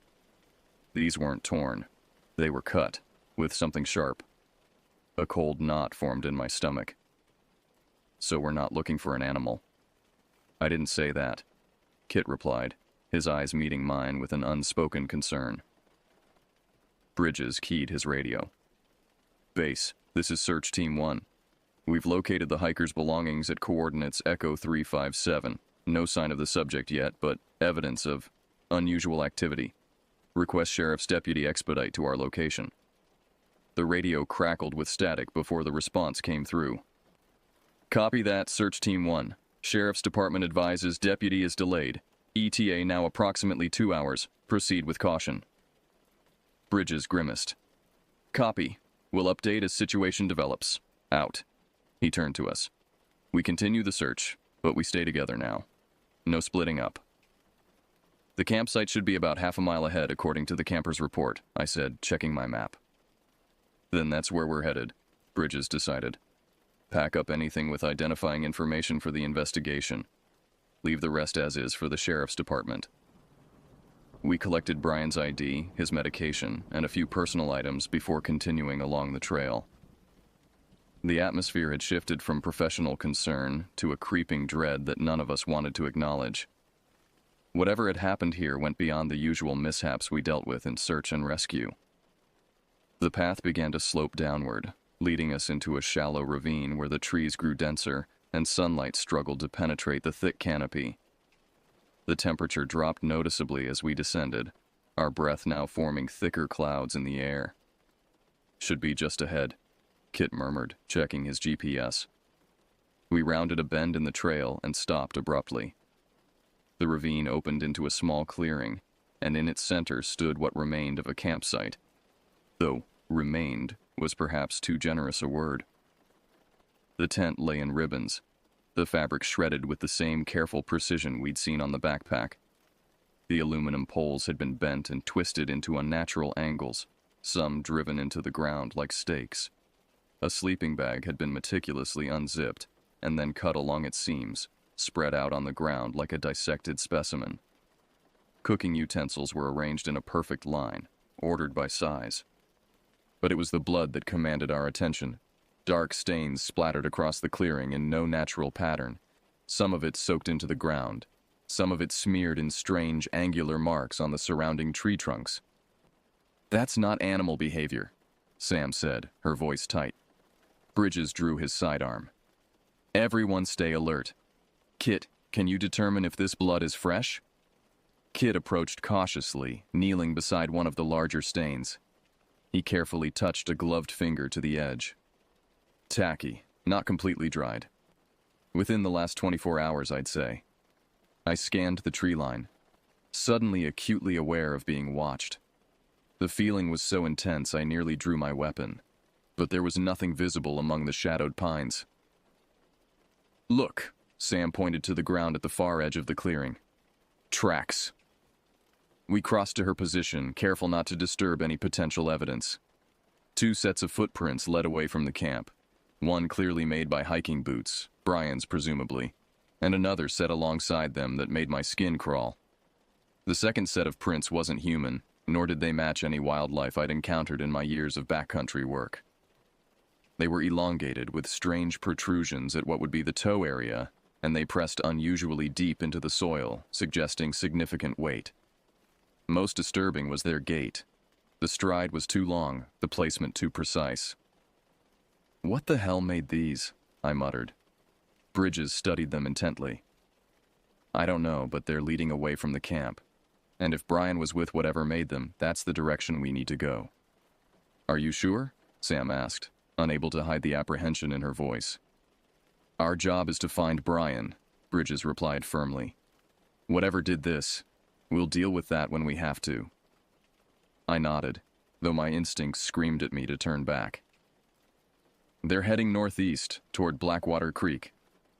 "Then so are we," Bridges decided. "Weapons ready, Formation tight. Alex, you take point. Kit, you're on medical standby. Sam, keep your eyes on our 6. As we followed the tracks away from the destroyed camp, I couldn't shake the feeling of wrongness that permeated the forest. The wind had picked up, carrying a sour metallic scent that caught in the back of my throat. Above us, dark clouds gathered, promising an early dusk and the possibility of snow.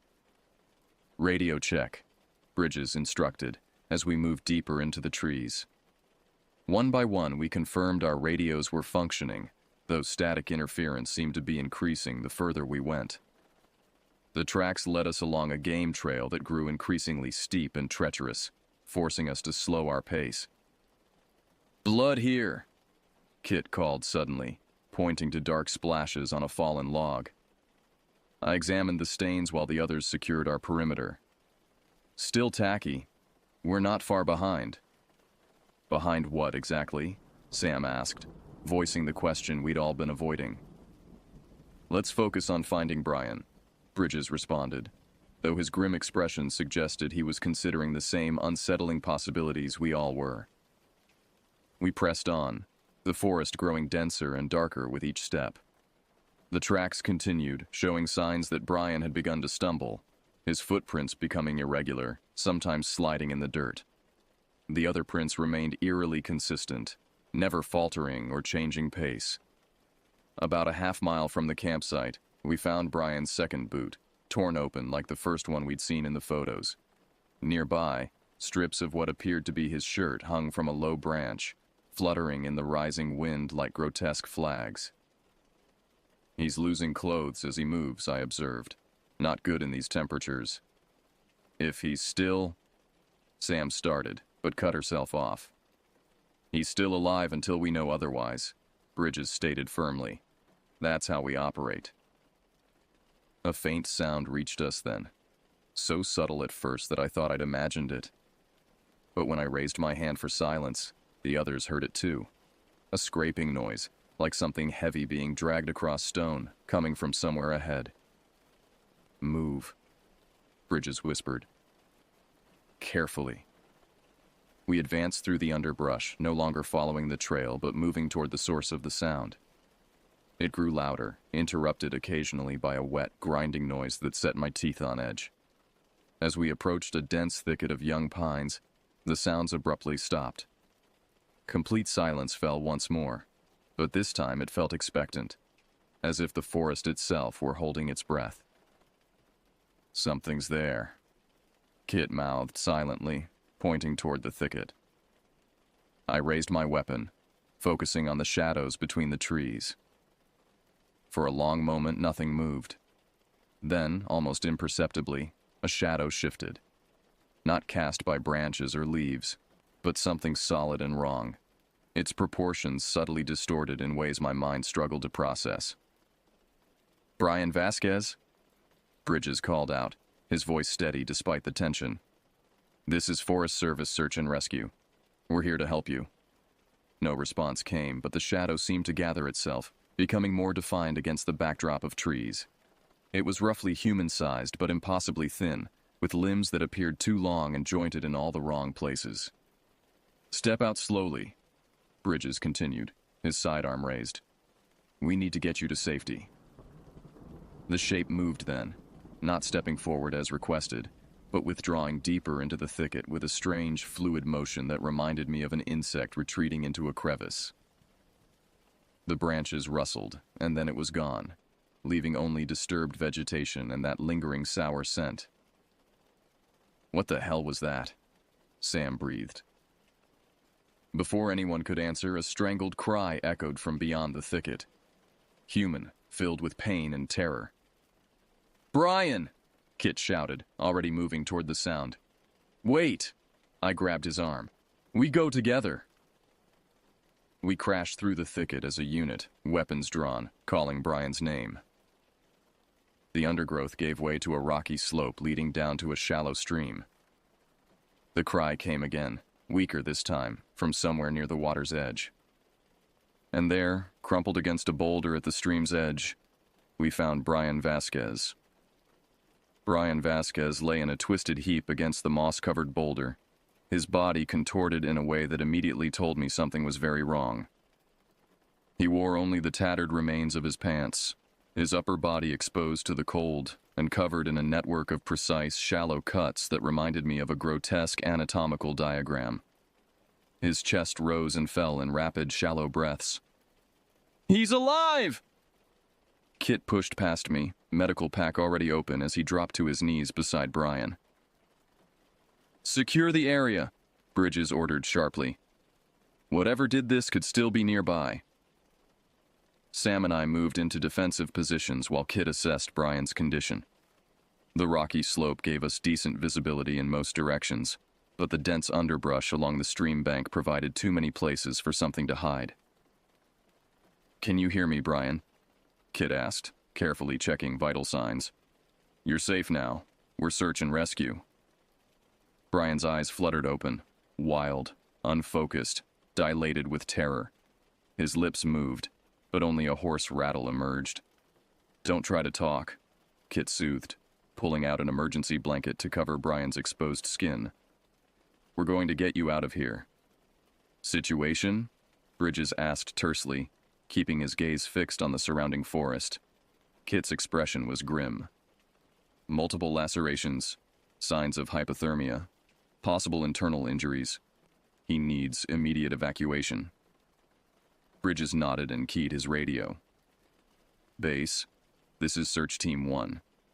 We've located Brian Vasquez, alive but in critical condition, requesting immediate medevac to our coordinates." The radio crackled, the static worse than before. The voice that responded was broken and difficult to understand. "Copy. Unable to... Helicopter. Weather system. ETA 4 hours. "Repeat last transmission," Bridges demanded. "You're breaking up." The radio hissed again. "Storm front. Helicopters grounded. Sending ground team. 4 hours minimum." Bridges cursed under his breath. "Copy that. We'll stabilize and prepare for transport. Out." He turned to us. "Helicopter evacuation is a no-go. Weather's turning bad, and they can't risk flying in these conditions. Ground team won't reach us for at least 4 hours." "He might not have 4 hours," Kit said quietly, continuing to work on Brian's injuries. I scanned the darkening sky visible through the canopy. Heavy clouds had rolled in, and the temperature was dropping rapidly. "We need to move him to a more defensible position and set up emergency shelter." "Agreed," Bridges nodded. "There's a Park Service cabin about a mile northeast of here. Basic supplies, solid walls. If we can get him there, we stand a better chance of keeping him stable until help arrives." Brian suddenly seized Kit's wrist with surprising strength, his eyes clearing momentarily. "Not human," he rasped, his voice barely audible. "It... studies." "Save your strength," Kit urged, gently trying to loosen Brian's grip. But Brian was desperate to communicate. "Watches, learns, takes apart to understand." A chill ran through me that had nothing to do with the cold. "What takes apart, Brian?" I asked, moving closer. "What did this to you?" His eyes locked onto mine with terrifying lucidity. Shadow, wrong angles, patient hunter. His gaze darted to the trees behind me. Still, watching. I spun around, scanning the forest edge, and for a brief moment I could have sworn I saw that same distorted silhouette from before, a too thin figure with 2 long limbs, observing us from the shadows between distant pines. When I blinked, it was gone. "We need to move, now," I said, turning back to the others. "Can we transport him?" Kit nodded reluctantly. "If we're careful. I've stabilized the worst of the bleeding, but he has multiple fractures and possible spinal injuries." "We'll use the collapsible stretcher," Bridges decided. "Sam, Alex, help Kit prepare him for transport. I'll keep watch." We worked quickly, securing Brian to the lightweight emergency stretcher from Kit's pack. Each movement drew pained gasps from him, despite Kit's administration of the strongest painkillers in our medical kit. As we prepared to move, Brian drifted in and out of consciousness, occasionally muttering fragments that made little sense but raised the hairs on my arms. Methodical, curious, not hunting for food. "Conserve your energy," Kit told him each time, checking his pulse with increasing concern.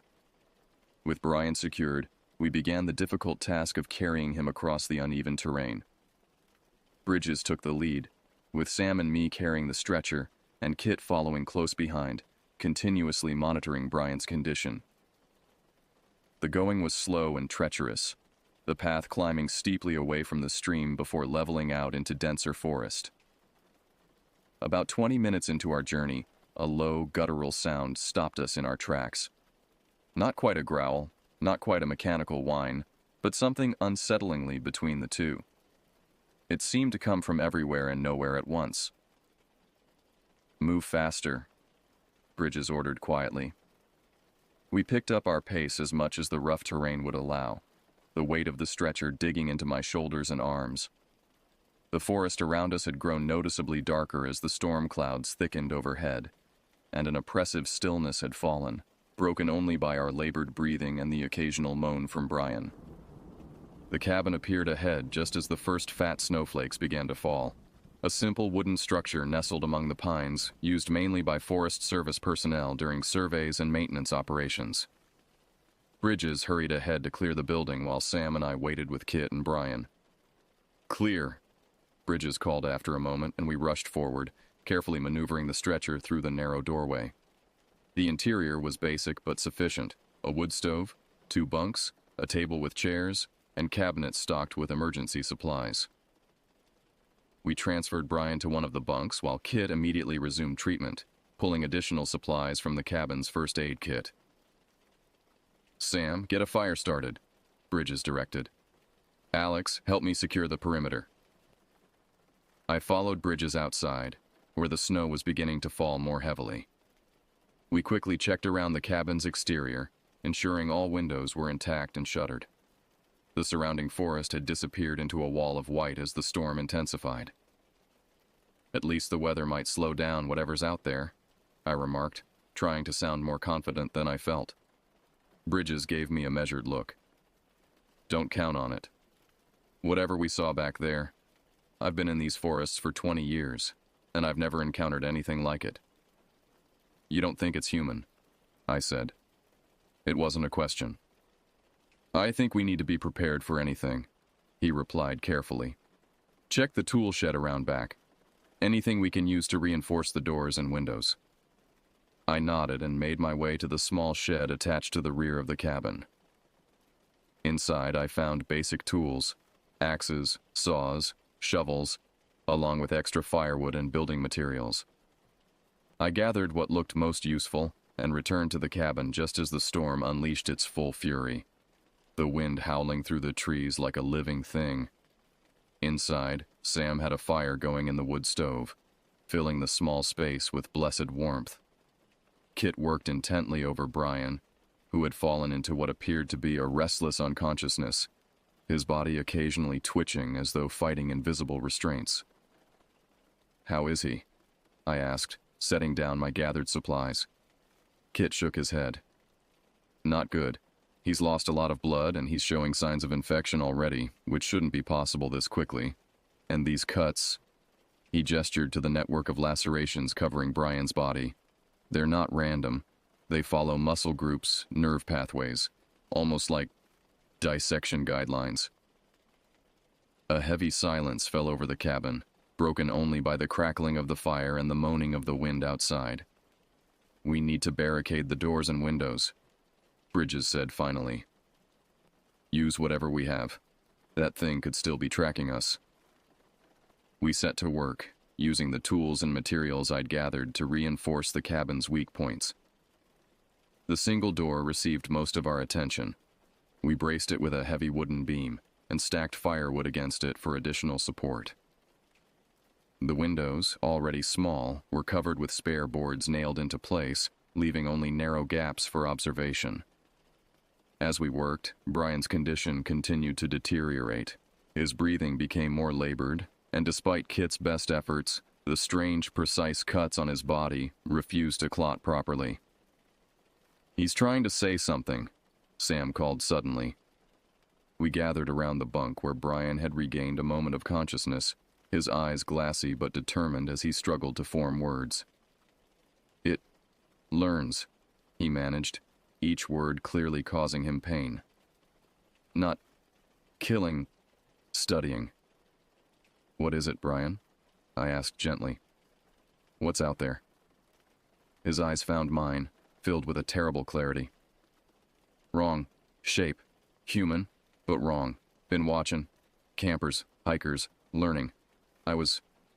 First it caught." A violent shudder ran through his body, and Kit quickly administered another dose of medication. "Rest now," Kit urged. "Help is coming." Brian's hand shot out, grabbing Kit's sleeve. "No, listen, it copies. Better each time. First attempts, clumsy. But it learns fast." "Copies what?" Bridges asked, leaning closer.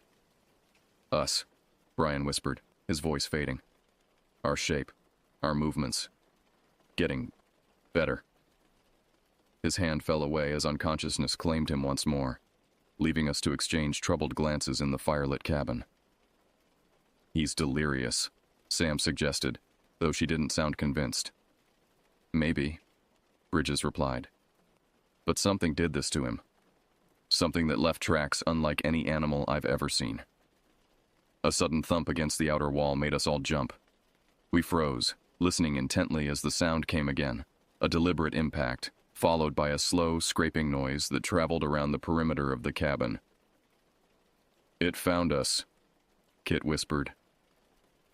Bridges drew his sidearm, motioning for me to do the same. "Sam, stay with Kit and Brian. Alex, with me." We moved to the nearest window, peering through the narrow gap between the boards.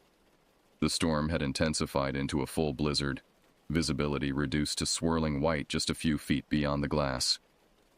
Another thump came, this time from the opposite wall. "It's testing our defenses," I realized aloud. "Methodically." "Or trying to draw us out," Bridges countered, moving to check another window. The scraping continued, circling the cabin with deliberate slowness. When it reached the door, it stopped. For several long moments, nothing happened. Then came a new sound, a light rapping, almost like knuckles against wood, in a perfect imitation of a human knock. Sam stifled a gasp. None of us moved. The knocking came again, followed by something that turned my blood to ice. A voice, halting and wrong, like someone learning to speak for the first time. "Help. Me. Cold. Out here." The voice was almost human, but with subtle distortions that made it profoundly unsettling. Vowels held too long, consonants clicked too sharply. "Is anyone there? Need help?" "It's mimicking," Kit whispered, using language it's heard. Bridges positioned himself by the door, weapon raised. No one responds. No one moves. The thing outside tried again, its voice subtly closer to natural human speech. "Search and rescue. Found me." Brian stirred on his bunk, agitated even in unconsciousness. Outside, the scraping resumed, moving away from the door and toward one of the shuttered windows. A shadow passed across the narrow gap, momentarily blocking the swirling snow from view. "It's trying to find a way in," I murmured, keeping my voice barely audible. For the next hour, we remained in tense silence as the entity circled the cabin, occasionally testing different entry points with increasing force. The attempts seemed less random over time, focusing on the structurally weaker areas we'd reinforced. Its learning curve was disturbingly rapid. During a brief lull in the entity's movements, Bridges attempted to reach base camp on the radio again. The storm interference was worse, but we managed to confirm that a ground team was still en route, though the blizzard was slowing their progress significantly. "ETA now 6 to 7 hours, Bridges informed us grimly. "We're on our own until dawn at least." As night fell completely, The cabin grew colder despite the fire. We took turns watching the windows and tending to Brian, whose condition continued to worsen. Around midnight, the scratching and thumping suddenly ceased. The silence that followed was almost more unnerving than the sounds had been. "Did it leave?" Sam whispered after nearly 30 minutes of quiet. "I doubt it," I replied, peering through a gap in the window boards. The storm had begun to ease, the snow falling more gently now, allowing glimpses of the moonlit clearing around the cabin. "It's too deliberate, too patient. Maybe it's waiting for us to lower our guard," Kit suggested, replacing the cold compress on Brian's forehead. As if in response to his words, a new sound emerged from the darkness outside. A wet, grinding noise followed by a series of clicks that reminded me unsettlingly of bones being snapped and reassembled. It came from directly beneath the cabin's raised foundation.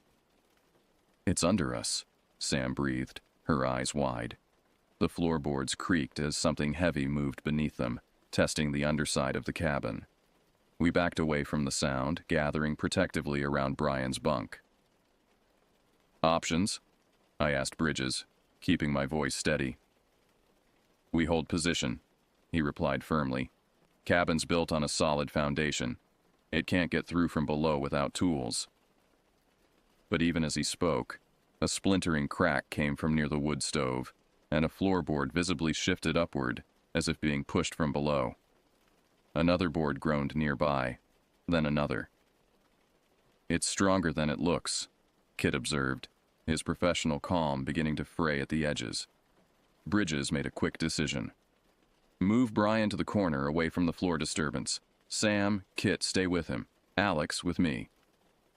We repositioned as directed, dragging Brian's bunk to the farthest corner, while Bridges and I took up defensive positions facing the buckling floorboards. The wood stove sat on a stone hearth, preventing access in that immediate area, but the surrounding floorboards continued to shift and crack. Suddenly, the pressure stopped. Complete silence fell once more, stretching for several agonizing minutes. "Maybe it," Sam began, but was cut off by a tremendous crash as something slammed into the roof above us. Dust and debris showered down as the impact reverberated through the cabin's structure. A second crash followed, then a third, each one more forceful than the last. The roof beams groaned under the assault. "It's trying to come through the roof now," I said, aiming my weapon upward. "Smart," Bridges muttered.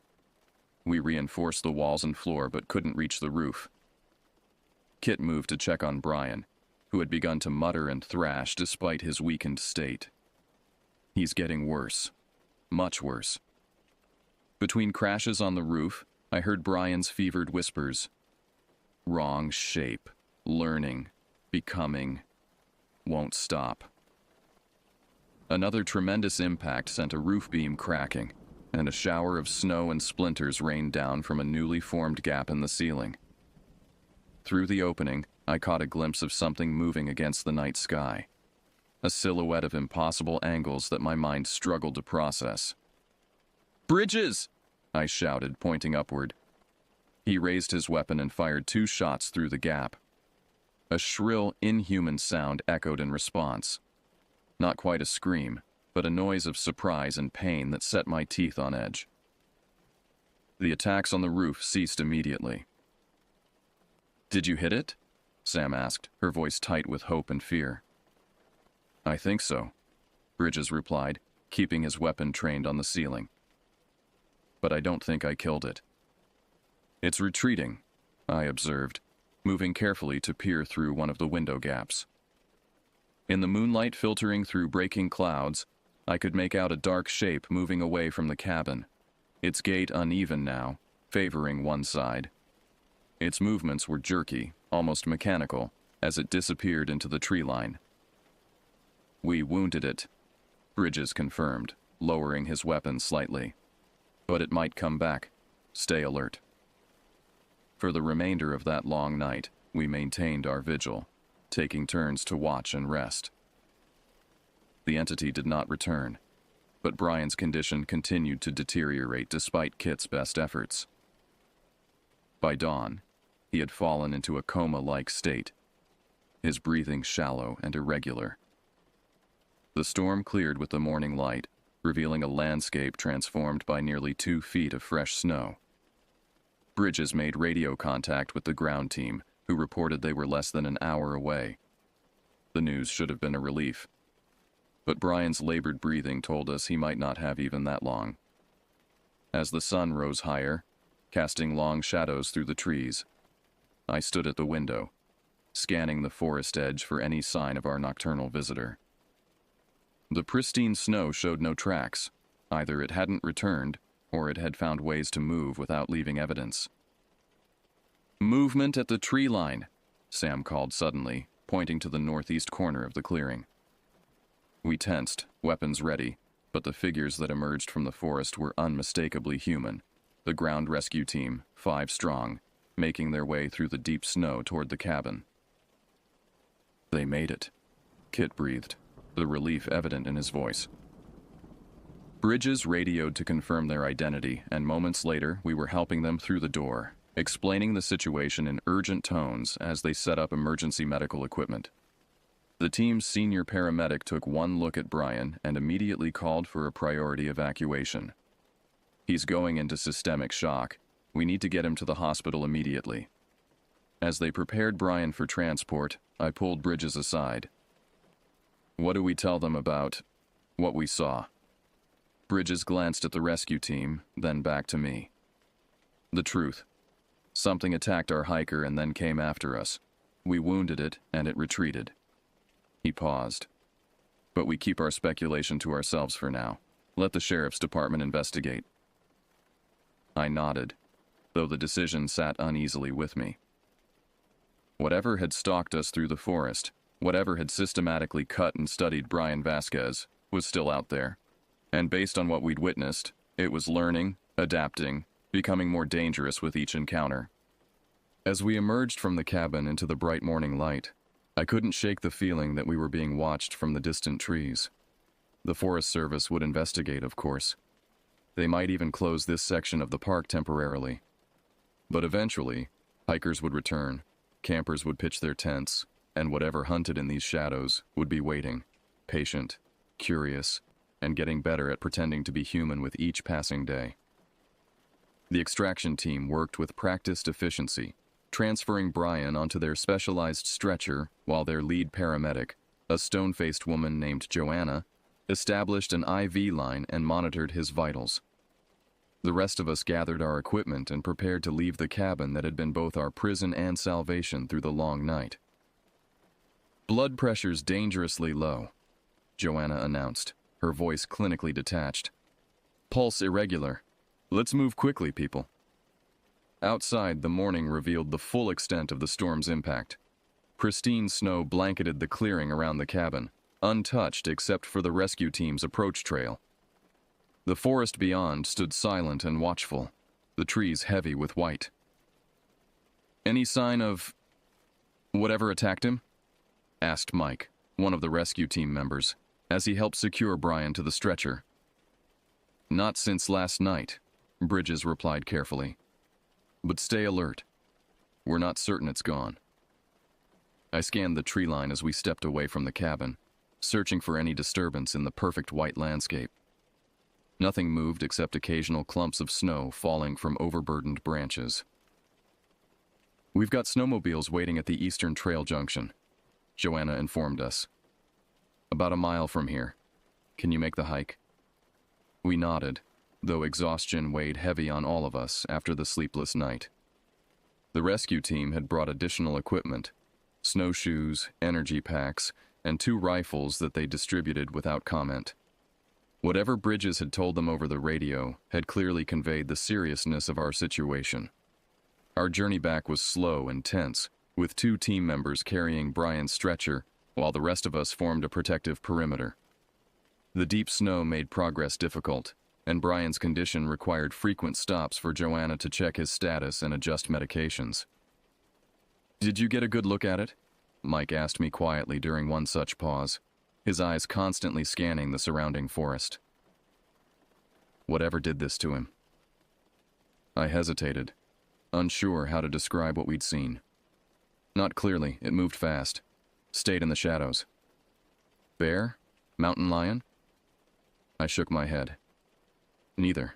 Something different. Mike's expression tightened, but he asked no further questions. The unspoken fear that had gripped our group now extended to the rescue team, their experienced eyes catching the unusual damage to the cabin's roof and the strange pattern of Brian's wounds. About halfway to the snowmobiles, Kit called a halt. Brian's breathing had become more labored, and Joanna needed to intubate him to maintain his airway.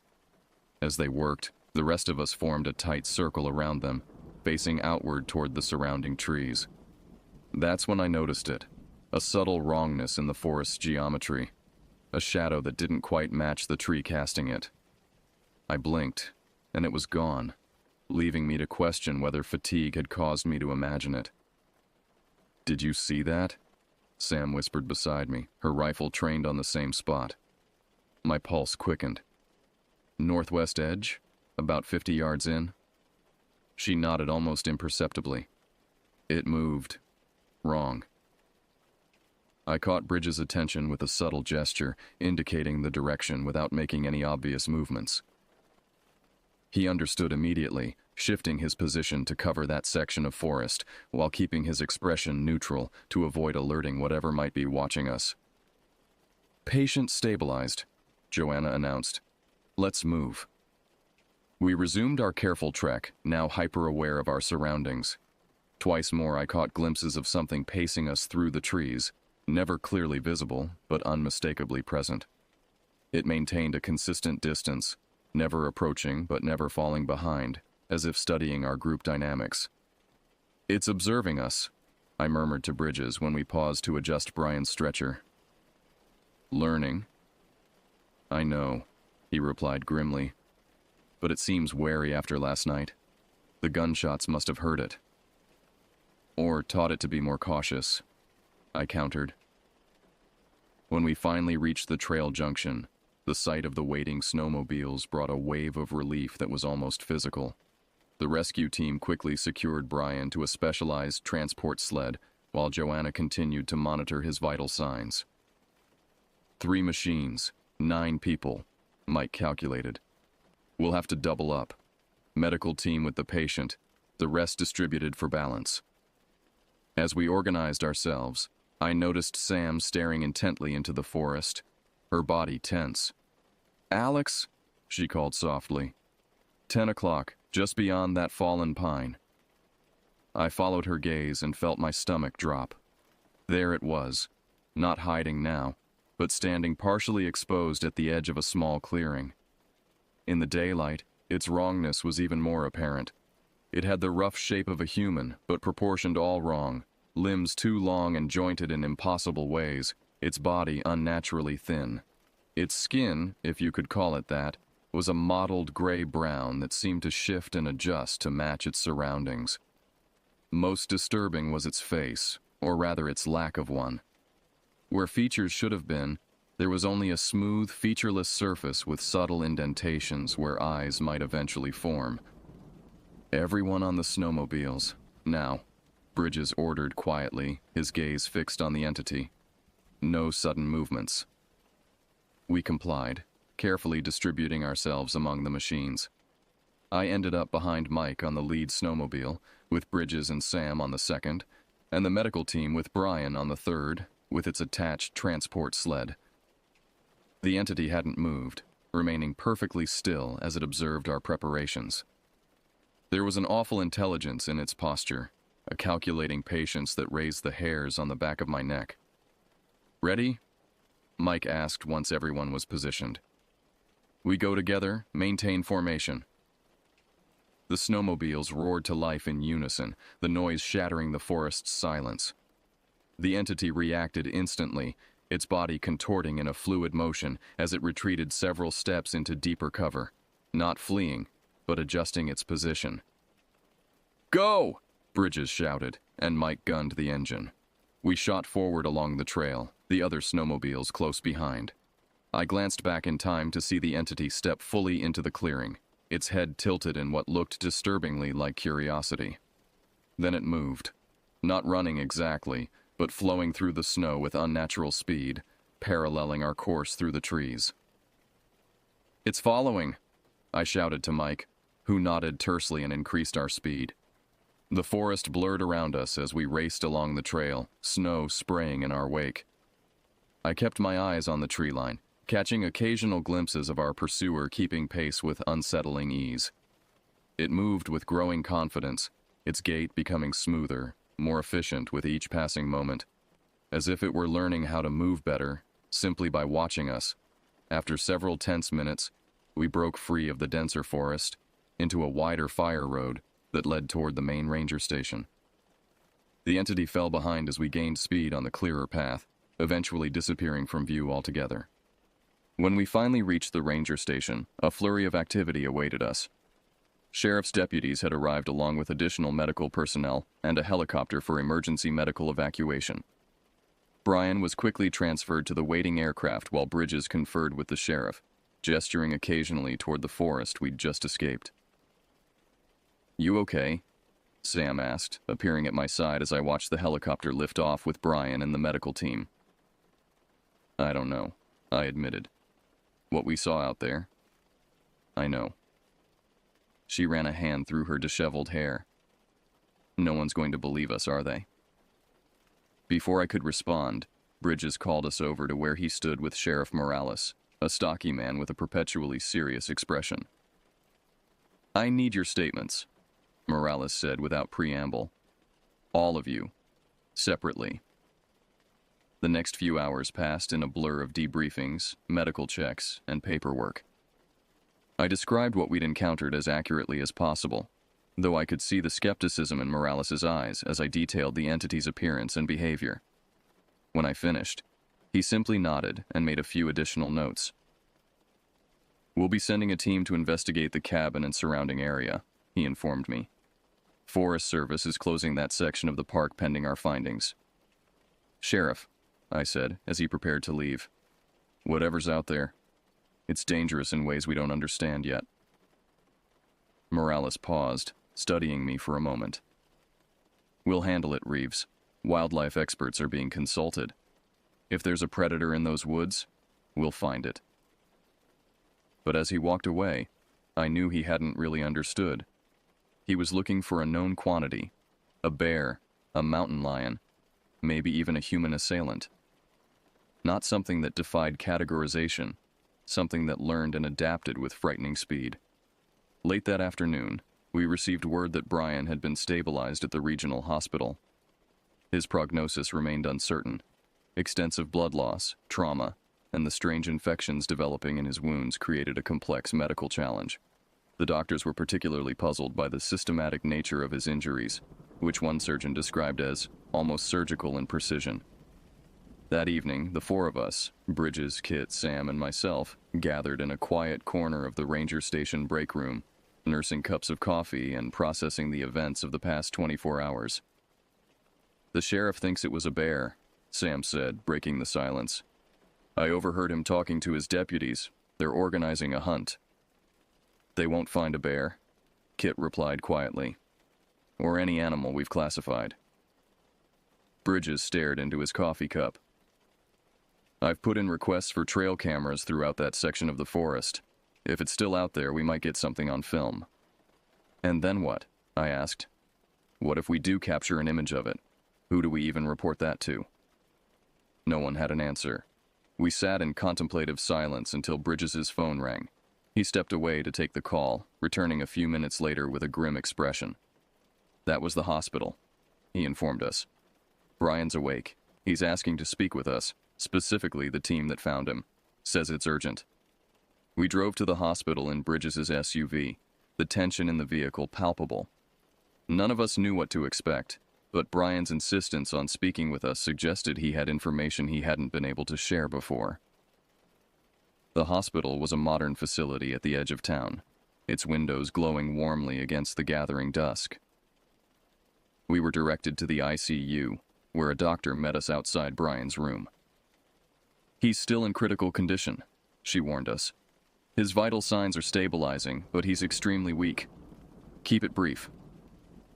Brian lay surrounded by monitors and IV lines, his skin almost as white as the sheets covering him. The systematic cuts that covered his body were now hidden beneath bandages, but the memory of their precise pattern remained vivid in my mind. His eyes opened as we entered, bright with fever, but lucid. "You came," he whispered, his voice barely audible. "We're here, Brian," Bridges assured him, moving closer to the bed. "The doctor says we can't stay long." Brian nodded weakly. "Need to tell you what I learned." He paused, gathering strength. "It's been in these woods for months, watching, learning." "What is it?" Kid asked gently. "Where did it come from?" "Don't know origin," Brian replied. "But I know. Purpose. It told me, while it worked." A chill ran through me. "It spoke to you?" "Not at first. It learned language. From watching campers. From my screams." His breathing hitched, and one of the monitors beeped in response. "It's studying us, our bodies, how we're made, how we move, how we think." "Why?" Sam asked, her voice barely above a whisper. Brian's gaze shifted to her. "To become like us. Perfect mimicry." He swallowed painfully. "It's getting better. Each time. Better approximation." "The cuts on your body," I said, understanding dawning. "It was mapping you, learning your anatomy." He nodded, wincing with the effort. "Started with animals, dissected them, studied them. I was first human subject." His eyes filled with tears. "Not last. It's still learning. Still needs more subjects. We wounded it," Bridges told him. "I shot it when it attacked the cabin." A ghost of a smile touched Brian's lips. "Good, but won't stop it. It heals. Adapts." His expression grew more urgent. "Listen carefully.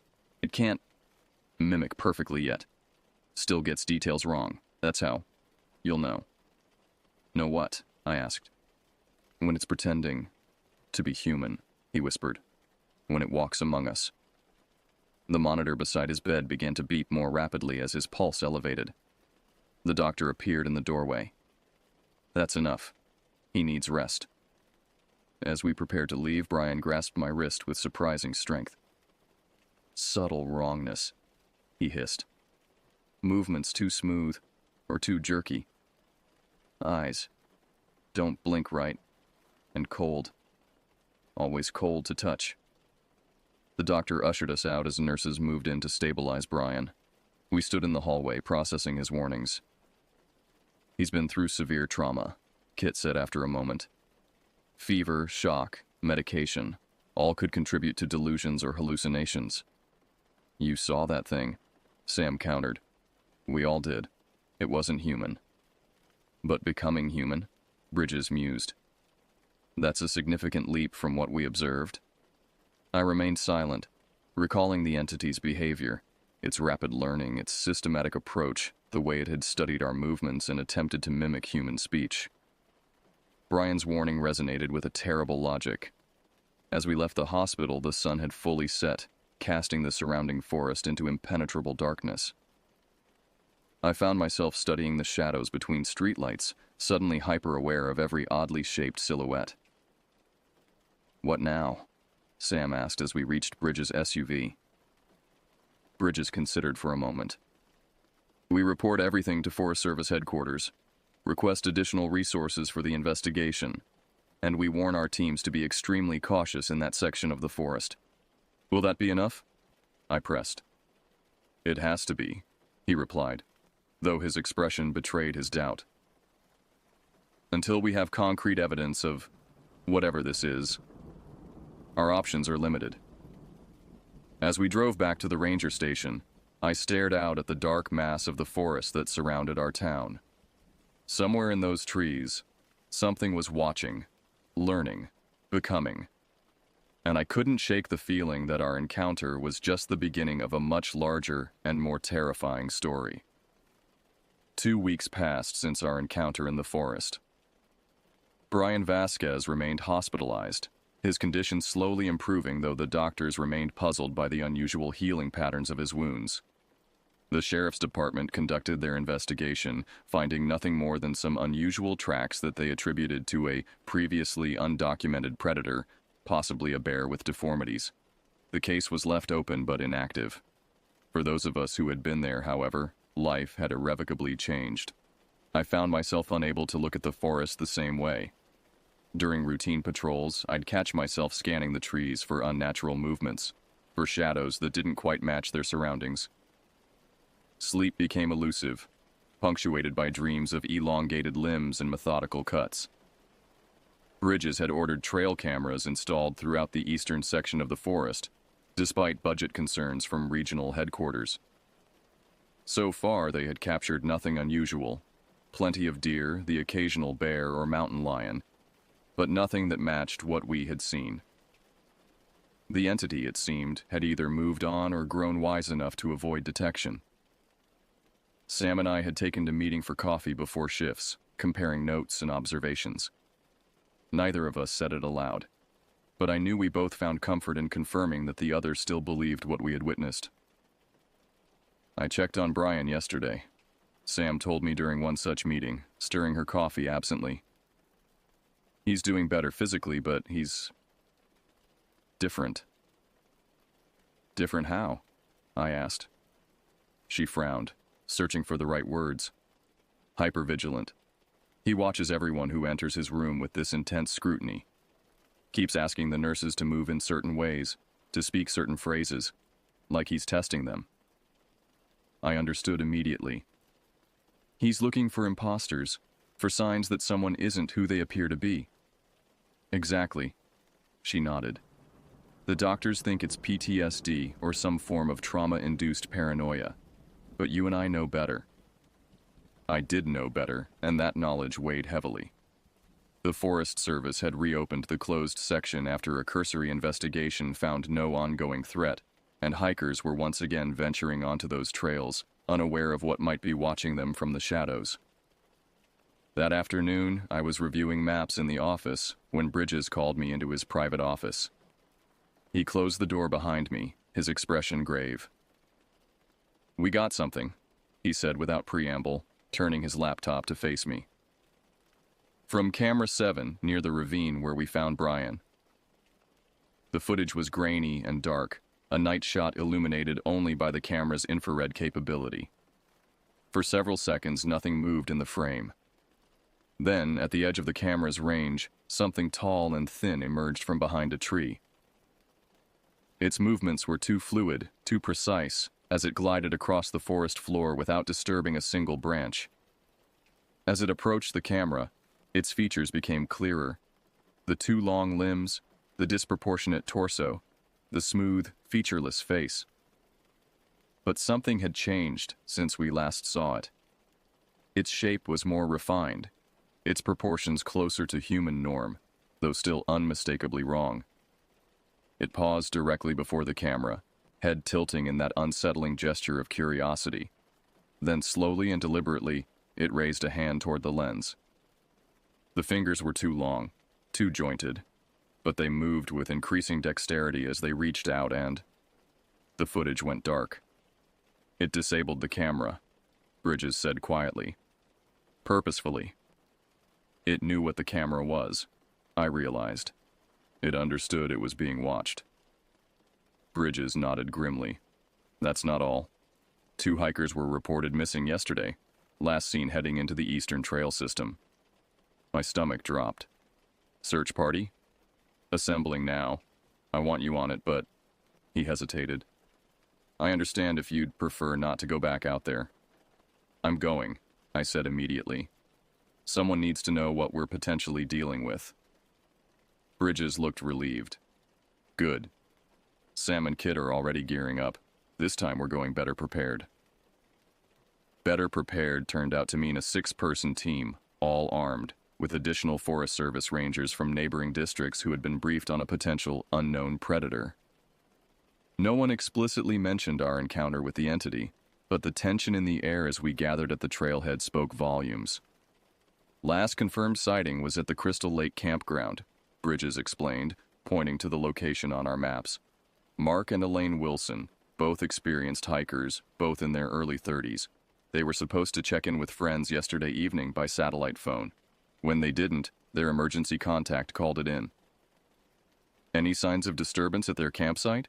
Asked Ranger Powell, a veteran from the Northern District. Unknown, Bridges replied. We're the first response team. Sheriff's Department is assembling their own search party but won't be on site for at least 3 hours. We moved out in pairs, maintaining visual contact as we followed the trail toward Crystal Lake. The day was overcast, occasional drops of rain pattering on the canopy above us. The forest felt oppressively quiet, just as it had during our search for Brian. Sam walked beside me, her eyes constantly scanning our surroundings. You feel it too, don't you? She murmured. Like we're being watched. I nodded, unwilling to voice my growing unease. Every shadow seemed to harbor potential threat, every rustle of leaves a possible sign of that unnatural presence. We reached the Wilsons' campsite just after noon. At first glance, everything appeared normal. A 2-person tent properly set up, cooking equipment neatly arranged, backpacks hung from a tree branch to keep them away from wildlife. It was only upon closer inspection that the wrongness became apparent. The tent, Kit said, crouching beside it. Look at these seams. Where the fabric panels connected, someone, or something, had carefully picked apart the stitching in small sections, as if examining how the pieces fit together. The same methodical exploration was evident in other items. A hiking boot with its laces removed and precisely rethreaded in an incorrect pattern, a compass that had been disassembled and reassembled with subtle errors. It's learning how things are constructed, I said quietly. Material objects this time, not just biology. Bridges directed the team to spread out and search the perimeter while maintaining visual contact. Any sign of the Wilsons is priority 1, he reminded everyone. But stay alert and together.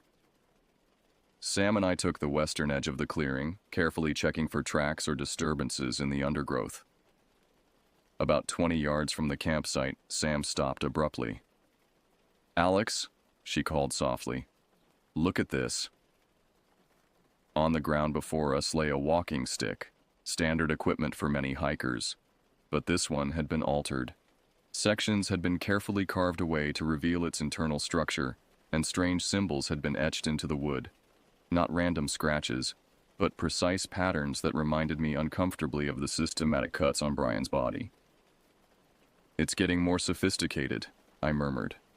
More intentional. A shout from the eastern perimeter drew our attention. We hurried to join the others, who had gathered around a disturbing discovery, a trail of personal items leading away from the campsite. A watch, a glove, a hat, each placed deliberately, as if marking a path. It's leading us somewhere, Kit said, voicing what we were all thinking. Or leading us into a trap, Ranger Powell countered, his hand resting on his sidearm. Bridges considered our options briefly. We follow, but with extreme caution. Powell, you and Chen take rear guard. Alex and Sam with me on point. Martin and Lopez maintain the middle. Radio contact continuous. We proceeded along the trail of items, each one placed just within sight of the last, creating an unmistakable path deeper into the forest. The items became increasingly personal. A wallet containing ID confirming it belonged to Mark Wilson, a necklace that presumably was Elaine's, a torn page from a journal.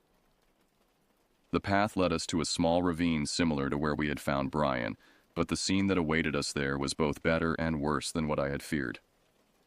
The Wilsons were alive, both of them, huddled together at the base of a large boulder. They appeared physically unharmed but deeply traumatized, their eyes wide with terror as we approached. "Forest Service search and rescue," Bridges called out, keeping his voice calm and steady. "Mark, Elaine, we're here to help you." Mark Wilson's head snapped up, his expression wild. "Stay back," he shouted.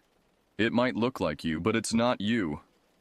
We halted our approach, exchanging concerned glances. "Mr. Wilson?" Bridges tried again. "We're real people here to bring you to safety. Can you tell us what happened?" Elaine whispered something to her husband, who kept his distrustful gaze fixed on us. "Prove it," he demanded. "Prove you're human." Kit stepped forward slowly. "We understand why you're afraid. Something found you in the woods, didn't it? Something that wasn't quite right?" The couple's reaction confirmed our suspicions. Elaine began to weep silently while Mark's face contorted with remembered horror. "It watched us," he said finally. "For hours. Just standing at the edge of our campsite. When I approached it, thinking it was a lost hiker, it changed, moved wrong, spoke with our voices, phrases it had heard us say to each other. It herded us here," Elaine added, her voice barely audible. "Not chasing, but manipulating our movements, blocking certain paths, leaving others open. It was studying our responses." "Did it hurt you?" Kit asked gently. Mark shook his head. "No, it just observed. Asked questions in this horrible approximation of human speech. Wanted to know how we worked, how we thought, how we felt fear." A cold weight settled in my stomach. The entity was evolving in its approach, no longer just dissecting to understand physical structure, but now studying emotional and psychological responses as well. "It's safe now," Bridges assured them. "We're going to get you out of here. Can you walk?" They nodded, though neither seemed eager to move from their position against the boulder. As Bridges and Kit approached to help them up, I scanned our surroundings, suddenly acutely aware that we might be being watched at that very moment. A flicker of movement caught my eye, something shifting behind a cluster of pines about 30 yards away. I turned slowly, careful not to make any sudden movements that might draw attention from the others. There it stood, more human-like than before, its proportions closer to normal, though still subtly wrong. It watched our rescue operation with that same tilted head posture of intense curiosity. As I stared, it became aware of my attention. For a long, terrible moment, we regarded each other across the distance. Then, with deliberate slowness, it raised a hand in what could only be described as a wave, a perfect mimicry of a human greeting gesture. The message was clear. I see you seeing me. I am learning. "Bridges," I called softly, not taking my eyes from the entity. 3 o'clock by the pine cluster. Bridges turned slowly, his hand moving to his weapon. The others followed his gaze, including the Wilsons, who shrank back in renewed terror. "Everyone stay calm," Bridges instructed. "Powell, Lopez, cover our retreat. The rest of you, get the Wilsons moving toward the trail. Slowly." As our group began to withdraw, the entity remained motionless, watching our coordinated movement with apparent fascination. It made no attempt to follow or intervene. Content, it seemed, to observe our response to its presence. We backed away carefully until the entity was no longer visible through the trees. Only then did we turn and move more quickly toward the main trail, supporting the Wilsons who, despite their lack of physical injuries, seemed drained of strength. The hike back to the trailhead passed in tense silence, broken only by necessary communication and the occasional sob from Elaine Wilson. We maintained formation around the couple, weapons ready, though no pursuit materialized. When we finally reached the vehicles, the sheriff's search party was just arriving. Bridges gave them a truncated version of events, emphasizing the presence of an unknown predator without elaborating on its nature. The Wilsons were transferred to an ambulance for evaluation, though they clung to each other and refused to be separated. As the area buzzed with activity, Sam pulled me aside. "It didn't attack them," she said quietly. "It could have, but it didn't." "Why?" I considered this. Brian said it was learning. Maybe physical dissection is only one way it gathers information. So now it's studying behavior? Psychology? Social dynamics? "It's evolving its approach," I replied grimly. getting more sophisticated in its information gathering. Our conversation was interrupted by Bridges, who gestured for us to join him by his vehicle, away from the others. The Wilsons gave a preliminary statement. He informed us in a low voice.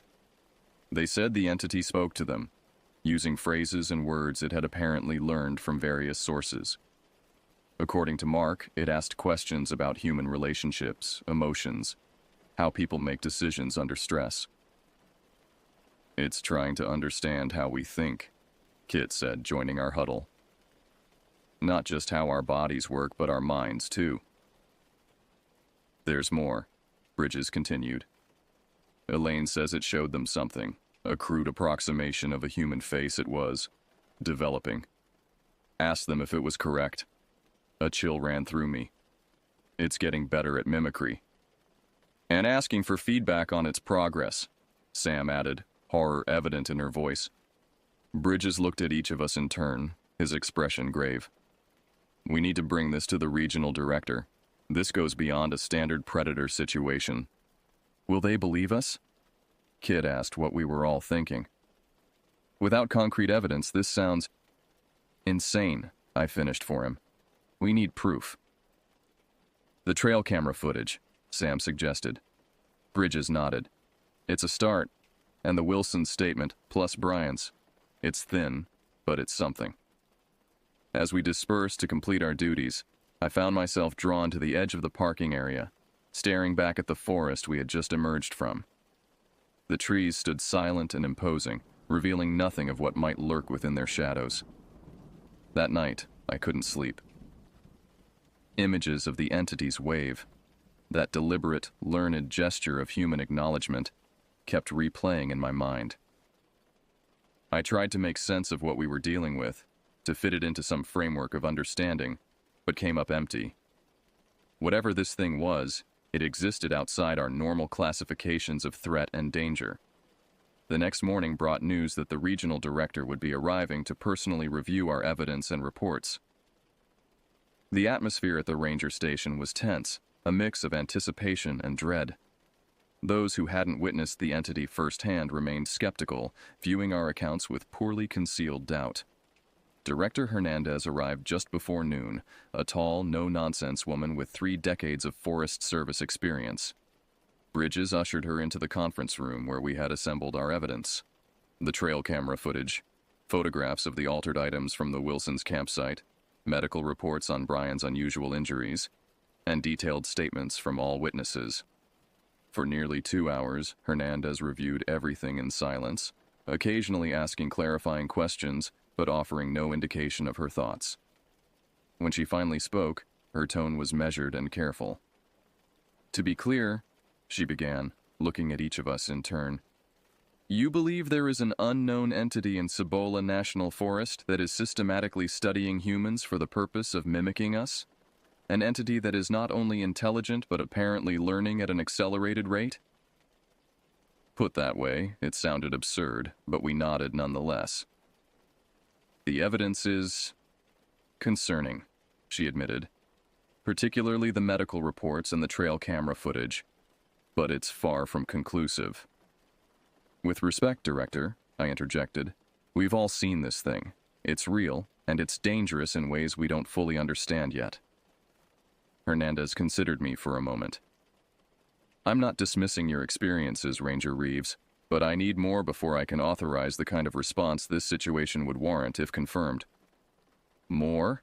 Sam asked incredulously. People have been attacked, traumatized. What more do you need? Definitive evidence, Hernandez replied calmly. Something that can't be explained away as an unknown animal species or a human perpetrator with unusual methods. Bridges leaned forward. Director, I understand your position, but while we wait for definitive evidence, this entity is evolving its approach. The Wilsons weren't physically harmed because it's moved beyond simple anatomical study. It's learning how to act human, how to blend in. The threat is escalating. Hernandez was silent for a long moment. Here's what I can do, she said finally. I'll authorize increased patrols in the affected areas, additional trail cameras with improved capabilities, and a temporary advisory for hikers to avoid solo trips in the eastern section. I'll also put our wildlife biology team on alert to analyze any new evidence immediately. It wasn't everything we'd hoped for, but it was something. As the meeting disbanded, Hernandez pulled me aside. "Off the record, Reeves," she said quietly. "I've been in these forests for 30 years. I've seen things that don't make easy sense. Things I've never reported because there wasn't a framework to report them in. I'm not dismissing what you and your team experienced." I studied her face, seeing a glimmer of understanding I hadn't expected. "But you need more before you can act officially." She nodded. "Bureaucracy requires evidence. But be careful out there. Whatever this is, don't underestimate it." The following days brought increased activity to our normally quiet station. Additional rangers were deployed, wildlife experts consulted, trail cameras upgraded and repositioned. The eastern section of the forest remained open, but with prominent advisories about traveling in groups and reporting unusual sightings immediately. Brian Vasquez was released from the hospital into psychiatric care, his physical wounds healing, but his mental state still fragile. The Wilsons declined further interviews and reportedly moved away from the area entirely. Life began to resume a strained normalcy, though those of us who knew the truth remained vigilant. A week after Director Hernandez's visit, I was reviewing footage from the new trail cameras when I noticed something odd on camera 12. Positioned near a popular hiking trail just outside the area where we'd encountered the entity. A figure stood at the edge of the frame, partially obscured by foliage. At first glance, it appeared to be a normal hiker, but something about its posture caught my attention. I enhanced the image and felt my blood run cold. Though mostly concealed, what was visible of the figure showed subtle wrongness, proportions that were close to human but not quite right. Movements that were too smooth as it observed passing hikers from its hidden vantage point. As I watched, a group of 3 hikers passed along the trail, unaware of the observer in the trees. The entity remained perfectly still until they had passed, then emerged slightly from cover to watch them continue down the path. Its mimicry had improved dramatically. From a distance and partially obscured, it could easily be mistaken for human. I immediately called Bridges, who arrived within minutes to review the footage. "It's moving closer to populated areas," he observed grimly, testing its improved camouflage.